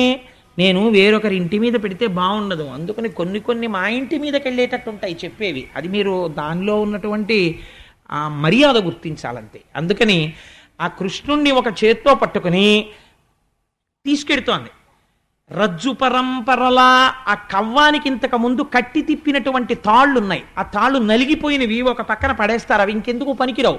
ఆ తాడు తీస్తోంది, బొజ్జ చుట్టూ తిప్పుతోంది, తిప్పితే 2 అంగుళాలు తక్కువ వస్తోంది. అలా వదిలేసింది అనుకోండి పిల్లాన్ని, వదిలేసి ఇంకో తాడు ముడేసింది అనుకోండి, ఇలాగా ముడేస్తే వెళ్ళిపోతాడు, మళ్ళీ దొరకడం. అందుకని పిల్లాన్ని అలాగే పట్టుకుని ఒక చేత్తో 2 తాళ్ళు ముడేయాలంటే ఎంత కష్టం మీరు ఆలోచించండి. ఒక్క చేత్తో 2 తాళ్ళు ముడేయండి, చాలా కష్టం. ఒక చేత్తో ఈయన్ని పట్టుకోవాలి, ఒక చేత్తో తాళ్ళు అలాగే పట్టుకుని ఈ చేత్తో ఇలా 2 కలిపి ముడేస్తూ ఉండాలి. ఇవన్నీ దేనికి? ఆయన్ని కట్టేయడానికి. ఆయనేమో అమ్మ నేను ఎక్కడికి వెళ్ళినా, అమ్మా నన్ను వదిలేవేమ్మా, నన్ను వదిలేవేమ్మా అని ఇలా తోసేస్తూనే ఉన్నాడు చెయ్య అంటూ ఉండాలి, తాళ్ళు తెస్తూ ఉండాలి. మూడేస్తోంది, బొజ్జటిట్టు తిప్పుతోంది, మళ్ళీ 2 అంగుళాలు తక్కువ వస్తోంది. ఏమిట్రా ఇన్ని తాళ్ళు కట్టినా 2 అంగుళాలే తక్కువ వస్తోంది అన్న విషయం ఆవిడ మర్చిపోయింది. మరిచిపోయి తాడు తెస్తోంది, మూడేస్తోంది, తిప్పుతోంది, 2 అంగుళాలు తక్కువ వస్తోంది, మళ్ళీ తాడు తెస్తోంది, మూడేస్తోంది, తిప్పుతోంది, 2 అంగుళాలు తక్కువ వస్తోంది. ఇలా తిరగగా తిరగగా తిరగగా పోతన గారు అన్నారు, చిక్కడు సిరికౌగిటిలో చిక్కడు సనకాది యోగి చిత్తాబ్జములన్ చిక్కడు శృతిలతి కావళి చిక్కెనతడు లీల తల్లి చేతన్రోలన్. ఆఖరికి ఆయన ఇటువంటి వాడు. చిక్కడు సిరికౌగిటిలో లక్ష్మీదేవి అంతటిది కౌగిలించుకుందాం అనుకుంటే లక్ష్మీదేవి కౌగిలికి దొరకనివాడు. చిక్కడు సిరికౌగిటిలో చిక్కడు సనకాది యోగి చిత్తాబ్జములన్ సనక సనందనాది మహర్షుల యొక్క మనస్సులకి చిక్కనివాడు. చిక్కడు శృతిలతి కావళి వేదమంత్రములకు దొరకనివాడు. అటువంటి వాడు చిక్కెనతడు లీల తల్లి చేతన్ రోలన్, అమ్మ చేతికి చిక్కి రోటికి కట్టబడినాడు. అమ్మ కడుపు ఇలా తిప్పి ముడేసేసింది, ఇలా తిప్పి రోటికేసి కట్టేసి ఆ రోజున యశోదాదేవి నేను పిల్లాన్ని కట్టేశాననుకుంటే పాకుతూ బెక్కుతూ అమ్మ వంక చూస్తున్నటువంటి కృష్ణుణ్ణి ఇలా వేలు చూపించి ఆ రోజున అమ్మ బుద్ధులు చెప్తుంటే నిజంగా బెంగెట్టేసుకున్న వాళ్ళ, అమ్మ కొట్టేస్తుందేమో అన్న వాళ్ళ ఏడుస్తూ వింటున్నటువంటి కృష్ణుణ్ణి చూసి ఆనాడుట అమ్మ గట్టిగా తాడు కట్టేస్తే రోటికేసి ఒంటి మీద శ్రీవత్సమన్న పుట్టుమచ్చ తప్ప వేరొక మచ్చలేని స్వామికి ఈ పొట్ట భాగం అంతా కందిపోయి తాడుతో నలిగిపోయి గుర్తుపడిపోయిందిట. స్వామి, ఏ మచ్చలేనటువంటి నువ్వు మాలోకంలో అవతరించి మమ్మల్ని ఉద్ధరించాలనుకుంటే తెలియక అమ్మ నిన్ను కట్టేస్తే ఆ చిన్ని బొజ్జ ఎంత నలిగిపోయిందో ఆ రోజున, ఆ నడుమెంత నలిగిపోయిందో. మహానుభావుడివి పీతాంబరం కట్టుకుని మొలనూలు పెట్టుకుని గంటలు మోగుతుండగా నడిచొస్తావు. ఎవరు ఆ నాభిప్రదేశాన్ని, ఆ కడుపుని ముట్టుకోగలిగినటువంటి అదృష్టం ఎవరికి ఉంటుంది? అటువంటి కడుపుకి అమ్మ తాడు కట్టేసిందా? ఉరుసుకుపోయి నలిగిపోయిందా? నలిగిపోయి మచ్చ పడిపోయిందా? దామోదర అని పేరు వచ్చిందా నీకు? స్వామి, ఎంత మహానుభావ, ఎంత సౌజన్యమూర్తివి, ఎంత కారుణ్యమూర్తివి అని కృష్ణ భగవానుని యొక్క కారుణ్యాన్ని మనసులో స్మరించి 6 నెలలు స్పృహ తప్పిపోయారట కొంతమంది లీల విని. భగవంతుడి యొక్క కారుణ్యానికి, వాత్సల్యానికి. ఈ 2 అంగుళములు తక్కువ అవడం అంటే ఏమిటో తెలుసా అండి? భగవంతుని పూజ చేసేటప్పుడు ఎందుకు పూజ చేస్తున్నావు నువ్వు మర్చిపోవాలి. నీ ఇంట్లో అన్నిటికన్నా నీకు ప్రేమపాత్రము ఏది కావాలంటే నీ పూజా మందిరము ప్రేమపాత్రము కావాలి. అయ్యో, నా స్వామికి ఇది చెయ్యకుండా నేను ఎలా ఉండగలను అన్న భావన నీకు బాగా పెరగాలి లోపల. అయ్యో, లేచి ఈశ్వరారాధన చేయకుండా ఎలా ఉండగలను అని. మానస పూజ చేసినా కూడా అయ్యో నేను ఇవాళ స్వామిని ఒక్కసారి దర్శనం చేయలేకపోయానే అని, అయ్యో ఇవాళ నేను గుడికి వెళ్ళలేకపోయానే, ఇవాళ నేను ఒక్క పద్యం చదవలేదే, ఇవాళ నేను ఒక్క మంచి మాట వినలేకపోయానే, ఇవాళ నా జీవితం నిరర్థకంగా సాగిపోయిందే అని బెంగ పెట్టుకోగలిగితే ఆనాడు నువ్వు చేసినటువంటి పూజకి కోరికుండదు. ఈ ప్రయోజనమునకు చేస్తున్నావు, నేను చేస్తున్నాను, ఈ 2 మర్చిపోతారు పూజలో. అది విచిత్రం తెలుసా అండి? మీరు ఒక పూజ చేసేటప్పుడు నిజంగా రమించిపోయినటువంటి స్థితి ఎక్కడికి వెళ్ళిపోతుందో తెలుసా? మీరు పూజ చేస్తున్నారు అన్న భావన మర్చిపోతారు, పూజ ఎందుకు చేస్తున్నారన్న భావన మర్చిపోతారు. ఏదో ధర్మార్థ కామ మోక్ష చతుర్విధ పురుషార్థ ఫల సిద్ధ్యర్థం అని పూజ మొదలు పెడతారు. పూజ మొదలుపెట్టి నిజంగా మీరు పూజ చేస్తున్నారనుకోండి, మీరు పూజ చేస్తుంటే మీరు అమ్మవారికి ఇలా పువ్వులు వేస్తూ అథాంగ పూజ చేస్తాం కదండి. అమ్మవారికి అయితే కేశాది పాదాది పర్యంతం చేస్తాం. అమ్మవారి పూజ చేసేటప్పుడు ఇదే శంకర భగవత్పాదులు సౌందర్యలహరిలో అడుగుతారు. మీరు అమ్మవారికి పైనుంచి కిందకి పువ్వులు వేసుకుంటూ వస్తున్నారనుకోండి, మీరు అమ్మవారి ముక్కు దగ్గరికి వచ్చేటప్పటికి నాసికాం పూజయామి అని ఒక పువ్వు విసిరేస్తాం. అసలు నిజంగా అథాంగ పూజ అంటే ఎలా చేయాలో తెలుసా అండి? మీరు పద్మాసనం వేసుకుని ఇలా కూర్చుంటే స్వామివారిని పూజ చేస్తున్నారనుకోండి, ఇవాళ శివరాత్రి కాబట్టి ఒక శంకరుడు అని మీరు అనుకున్నారనుకోండి, స్వామివారి పాదములు, తెల్లటి పాదములు, పాదములకున్న మంజీరములు, ఆ పాదముల మీద పడినటువంటి పువ్వు, స్వామివారు ఎప్పుడు ఎక్కువగా పద్మాసనం వేసుకొని కూర్చుని తనలో తాను రమించిపోతుంటాడు కాబట్టి మీరు ఆయన పాదాల పక్కన గుల్భౌ పూజయామి అని ఆ పక్కన ఇలా ముట్టుకుని చూస్తే గరుకెక్కిపోయినటువంటి ఆ చిన్ని చిన్ని పిక్కలు, ఆయన కాళ్ళు, ఆ మోకాళ్ళ మీద వెంట్రుకలు, తెల్లటి ఆయన కాళ్ళు, వాటి మీద పడినటువంటి ఎర్రటి పువ్వు కింద పడుతుంటే ఆయన తొడలు, ఆయన కడుపు, ఆయన నాభి, ఆయన గుండెలు, ఆయన కంఠం, ఆయన గడ్డం, ఆయన నోరు, ఆయన పెదవి, ఆయన ముక్కు, ఆయన నేత్రములు, ఆయన లలాటం, ఆయన శిరస్సు, ఆయన చెవులు, మీరు దర్శనం చేస్తూ నేత్రే పూజయామి, కర్ణౌ పూజయామి, లలాటం పూజయామి, శిరః పూజయామి అని మీరు ఇలా వంగితే పూజకి అందం ఎక్కడో తెలుసా అండి? అప్పుడు శంకరుడు సంతోషించి, ఏమి పూజరా నా నాయంత పొంగిపోయి చేస్తున్నావురా అని ఇలా అన్నాడు అనుకోండి. ఆయన తలమించి కదిలినటువంటి పువ్వు మీ మీద పడినట్టుగా మీరు భావన చెంది మీకు తగిలినట్టుగా అనిపించింది అనుకోండి. ఇప్పుడు పూజ దేనికి చేస్తున్నారు, ఏమి చేస్తున్నారు? రెండూ మర్చిపోయారు. మరిచిపోయి తాదాత్మ్యత పొందినటువంటి స్థితిలోకి వెళ్ళిపోయారు. అది నిజంగా మహానుభావుడికి ఎవరికి వచ్చిందో కాలే ఆలోచన. శ్రీశైలం మల్లన్న శిరసొంచేనా చేనంతా గంగమ్మ వాన అన్నాడు. నిజం కదండి. ఆయన జటాజూటమునందు గంగ ఉంటుంది. ఆయన ఇలా అన్నాడు అనుకోండి, భక్తుడి వంక చూసి ఓ చాలా చాలా చాలా చాలా చాలా సంతోషం ఆయుష్మాన్ భవ అన్నాడు అనుకోండి. శంకరుడు కానీ ఇలా అన్నాడో చేనంతా గంగమ్మ వాన చెంబులోంచి నీళ్ళు పడిపోతాయి. ఎందుకని? జటాటవీగల జల ప్రవాహ పావిత స్థలే గళేవలంబ్యలంబితాంభుజంగ తుంగమాలికాం ఢమడ్ఢమడ్ఢమన్నినాదమడ్డమర్వయం చకార చండ తాండవం తనోతు న శివ శివం జటాకటాహ సంభ్రమ భ్రమం విలింప నిర్ఝరి విలోల వీచి వల్లరి విరాజమానమూర్ధని ధగద్ధగద్ధగజ్వలిల్లలాట పట్టపావకే కిశోర చంద్రశేఖరే రతి ప్రతిక్షణం మమ ధరాధరేంద్ర నందిని కుచగ్ర చిత్రపత్రక ప్రకల్పనైక శిల్పిని త్రిలోచనే రతిర్మమ నవీన మేఘమండలీ నిరుద్ధరుద్ధర స్ఫురత్ కుహూనిషీదినీతమ ప్రబద్ధబద్ధ కందర నిలింప నిర్జరీధన తనోతి కృత్తి సింధుర కళానిధాన బంధుర అని ఆ శంకరుణ్ణి పూజ చేస్తూ రావణాసురుడు స్తవం చేస్తాడు.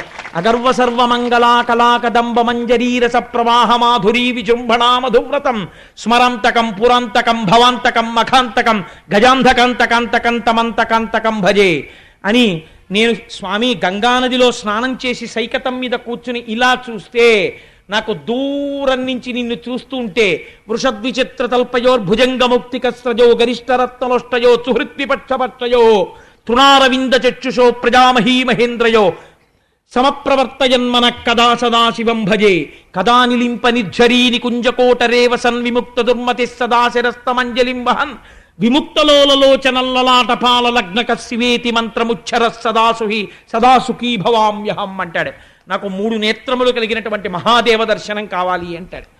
అలా మీరు పొంగిపోతూ చేస్తున్నటువంటి పూజ యందు నేను చేస్తున్నాను, ఇందుకు చేస్తున్నాను, ఈ 2 మర్చిపోతారు. ఈ 2 మర్చిపోవడం 2 అంగుళాలు తక్కువ అవుతోందన్నది మర్చిపోవడం. అలా ఎలా తక్కువ అవుతోందన్నది తెలియకపోవడం.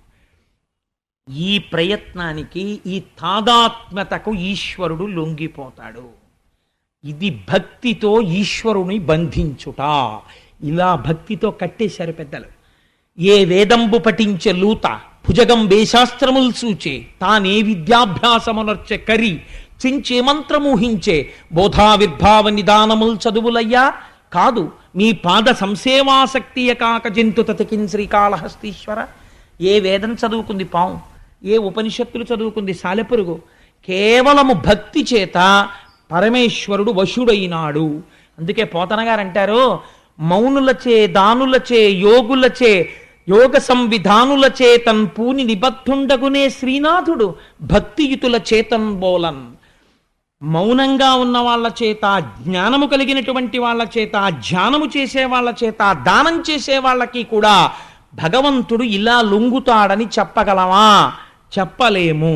కానీ ఆయన దేనికి లొంగిపోతాడు అంటే కేవలము పరమభక్తితో ఆయన వెంటపడి మీరు ఏ అనుబంధం పెట్టుకోండి. కామోత్కంఠత కోపికల్ భయమునన్ కంసుండు వైరక్రియా సామాగ్రిం శిశుపాల ముఖ్య నృపతుల్ సంబంధులై వృష్ణులున్ ప్రేమన్ మీరలు భక్తి మేము ఇది చక్రింగంటి మిట్లైన వృద్ధామధ్యాన గరిష్ఠులైన హరిచందన్ వత్సు ధత్రీశ్వర. ఒక కొడుకుగా, ఒక భక్తుడిగా ఒక తండ్రిగా, ఒక జగదాచార్యుడిగా మీరు ఏ రకంగా పరమాత్మతో అనుబంధం పెట్టుకున్నా అది ఉద్ధరించి ఈశ్వరుణ్ణి కట్టి మీ దగ్గరికి తీసుకొచ్చి నిలబెట్టగలదు ఆ భక్తి పాశము. అందుకే శంకరులు శివానందలహరిలో ఒక విషయం చెప్తారు. అది చెప్పి ఇవాళ మహోత్కృష్టమైన మహాశివరాత్రి కాబట్టి ఆ శ్లోకంతో పూర్తి చేస్తాను. మార్గావర్తిత పాదుకా పశుపతే రంగస్య కూర్చాయతే గండూషాంబు నిషేచనం పురరిపోర్దివ్యాభిషేకాయతే కించిత్ భక్షిత మాంసశేష కబళం నవ్యోపహారాయతే భక్తి కిం న కరోత్యహో వనచరో భక్త్యావతంసాయకే. ఈ శ్లోకం చెప్పుకు తీరాలి అంటే మహాశివరాత్రి నాడు.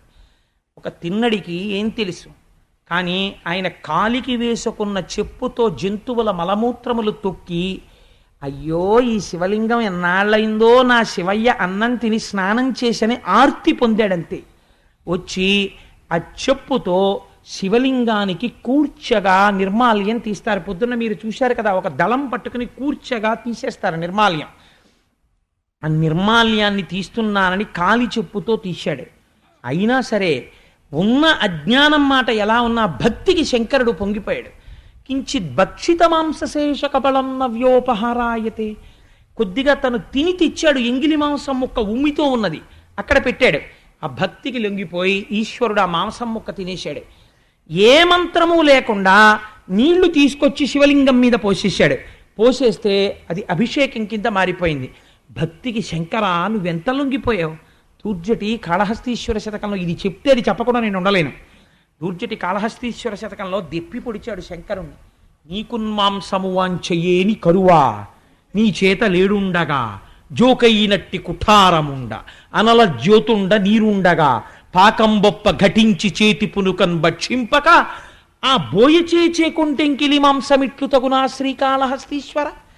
పిల్లలు కరువు కింద తినేస్తున్నారు అనుకోండి, ఓ తినేస్తుంటే ఇంటికి వచ్చిన తర్వాత అంటాం, ఏంటి అది ఆ హోటల్కి వెళ్ళినప్పుడు ఎప్పుడు ఇంట్లో తినని దానిలా అంకుల్ ఇంకో అప్పడం వేస్తారా, అంకుల్ ఇంకొంచెం పెరిగేస్తారా అని ఇంట్లో తినమంటే తినరు. అదేంటి అలా తినేశారా, టేబుల్ దగ్గర వాళ్ళందరూ అదేంటి అలా తినేస్తోంది ఆ పిల్లాడని చూస్తున్నారు, కరువా మీకు అంటారు ఇంటికి తీసుకెళ్ళాక పిల్లల్ని. అలా శంకరుణ్ణి పట్టుకుని దూర్జటి ఏమడిగాడో తెలుసా అండి, నీకు మాంసము వాంఛయే నీ కరువా. శివ నీకు కరువా మాంసం, నిజంగా నీకంత మాంసం తినాలనుంటే బోయవాడు కొరికి తెచ్చిన ఉమ్మితో కూడిన ఇంగిలి మాంసం తింటావా? ఎందుకయ్యా నీకంత కరువైతే ధవళ వపుషమిందోర్ మండలే సన్నివిష్టం భుజగవలయహారం భస్మదిగ్ధాంగమీశం మృగయ పరశు పాణిం చారు చంద్రార్ధమౌళిం సదయ హృదయ మధ్యే సంతతం చింతయామి. ఈ చేతిలో లేడుంది, ఈ చేతిలో గొడ్డలుంది. హాయిగా నువ్వు లేచి వంటింట్లో కూడా వెళ్ళక్కర్లేదు. ఇలా కూర్చున్నవాడివి ఈ గొడ్డలు పెట్టి ఈ జింకను దెబ్బ కొట్టి ఇంత మాంసం ముక్క తీసుకుని చేతిలో ఉన్న కపాలంలో పడేసుకుని తలలో ఉన్న నీళ్లలో కాస్త ముంచుకుని 3వ అగ్నిహోత్రం మీద ఇలా పెట్టుకుని ఉడకించేసుకుని నోట్లో పడేసుకుంటే అయిపోయాయి. వంటింట్లోకి వెళ్ళక్కర్లేదు, మాంసం తెచ్చుకోక్కర్లేదు, ఏమీ చేసుకోక్కర్లేదు, హాయిగా తినేసి. ఇది మానేసి ఎంగిలి మాంసం తినేస్తావా? ఏమిటయ్యా ఈ పనులు, నీకు కరువా అని అడిగాడు. అంటే నిజంగా కరువానే. శంకర భక్తికి ఎంత లొంగిపోయావయ్యా అన్నాడు. భక్తికి శంకరుడిగాను లొంగాడు, కృష్ణుడిగాను లొంగాడు. ఆ భక్తితో కూర్చుని ఆ జ్యోతిర్లింగం అక్కడ 12 గంటల వేళ అభిషేకం జరుగుతుండగా చూస్తే మననెందుకు అనుగ్రహించాడు, అనుగ్రహించి తీరుతాడు. అందుకని ఇంత పరమోత్కృష్టమైన లీల నేను చెప్పలేదు, ఈశ్వరుడే తెచ్చుకున్నాడు ఇవాల్టి ఉపన్యాసానికి ఆ లీల వచ్చేటట్టు.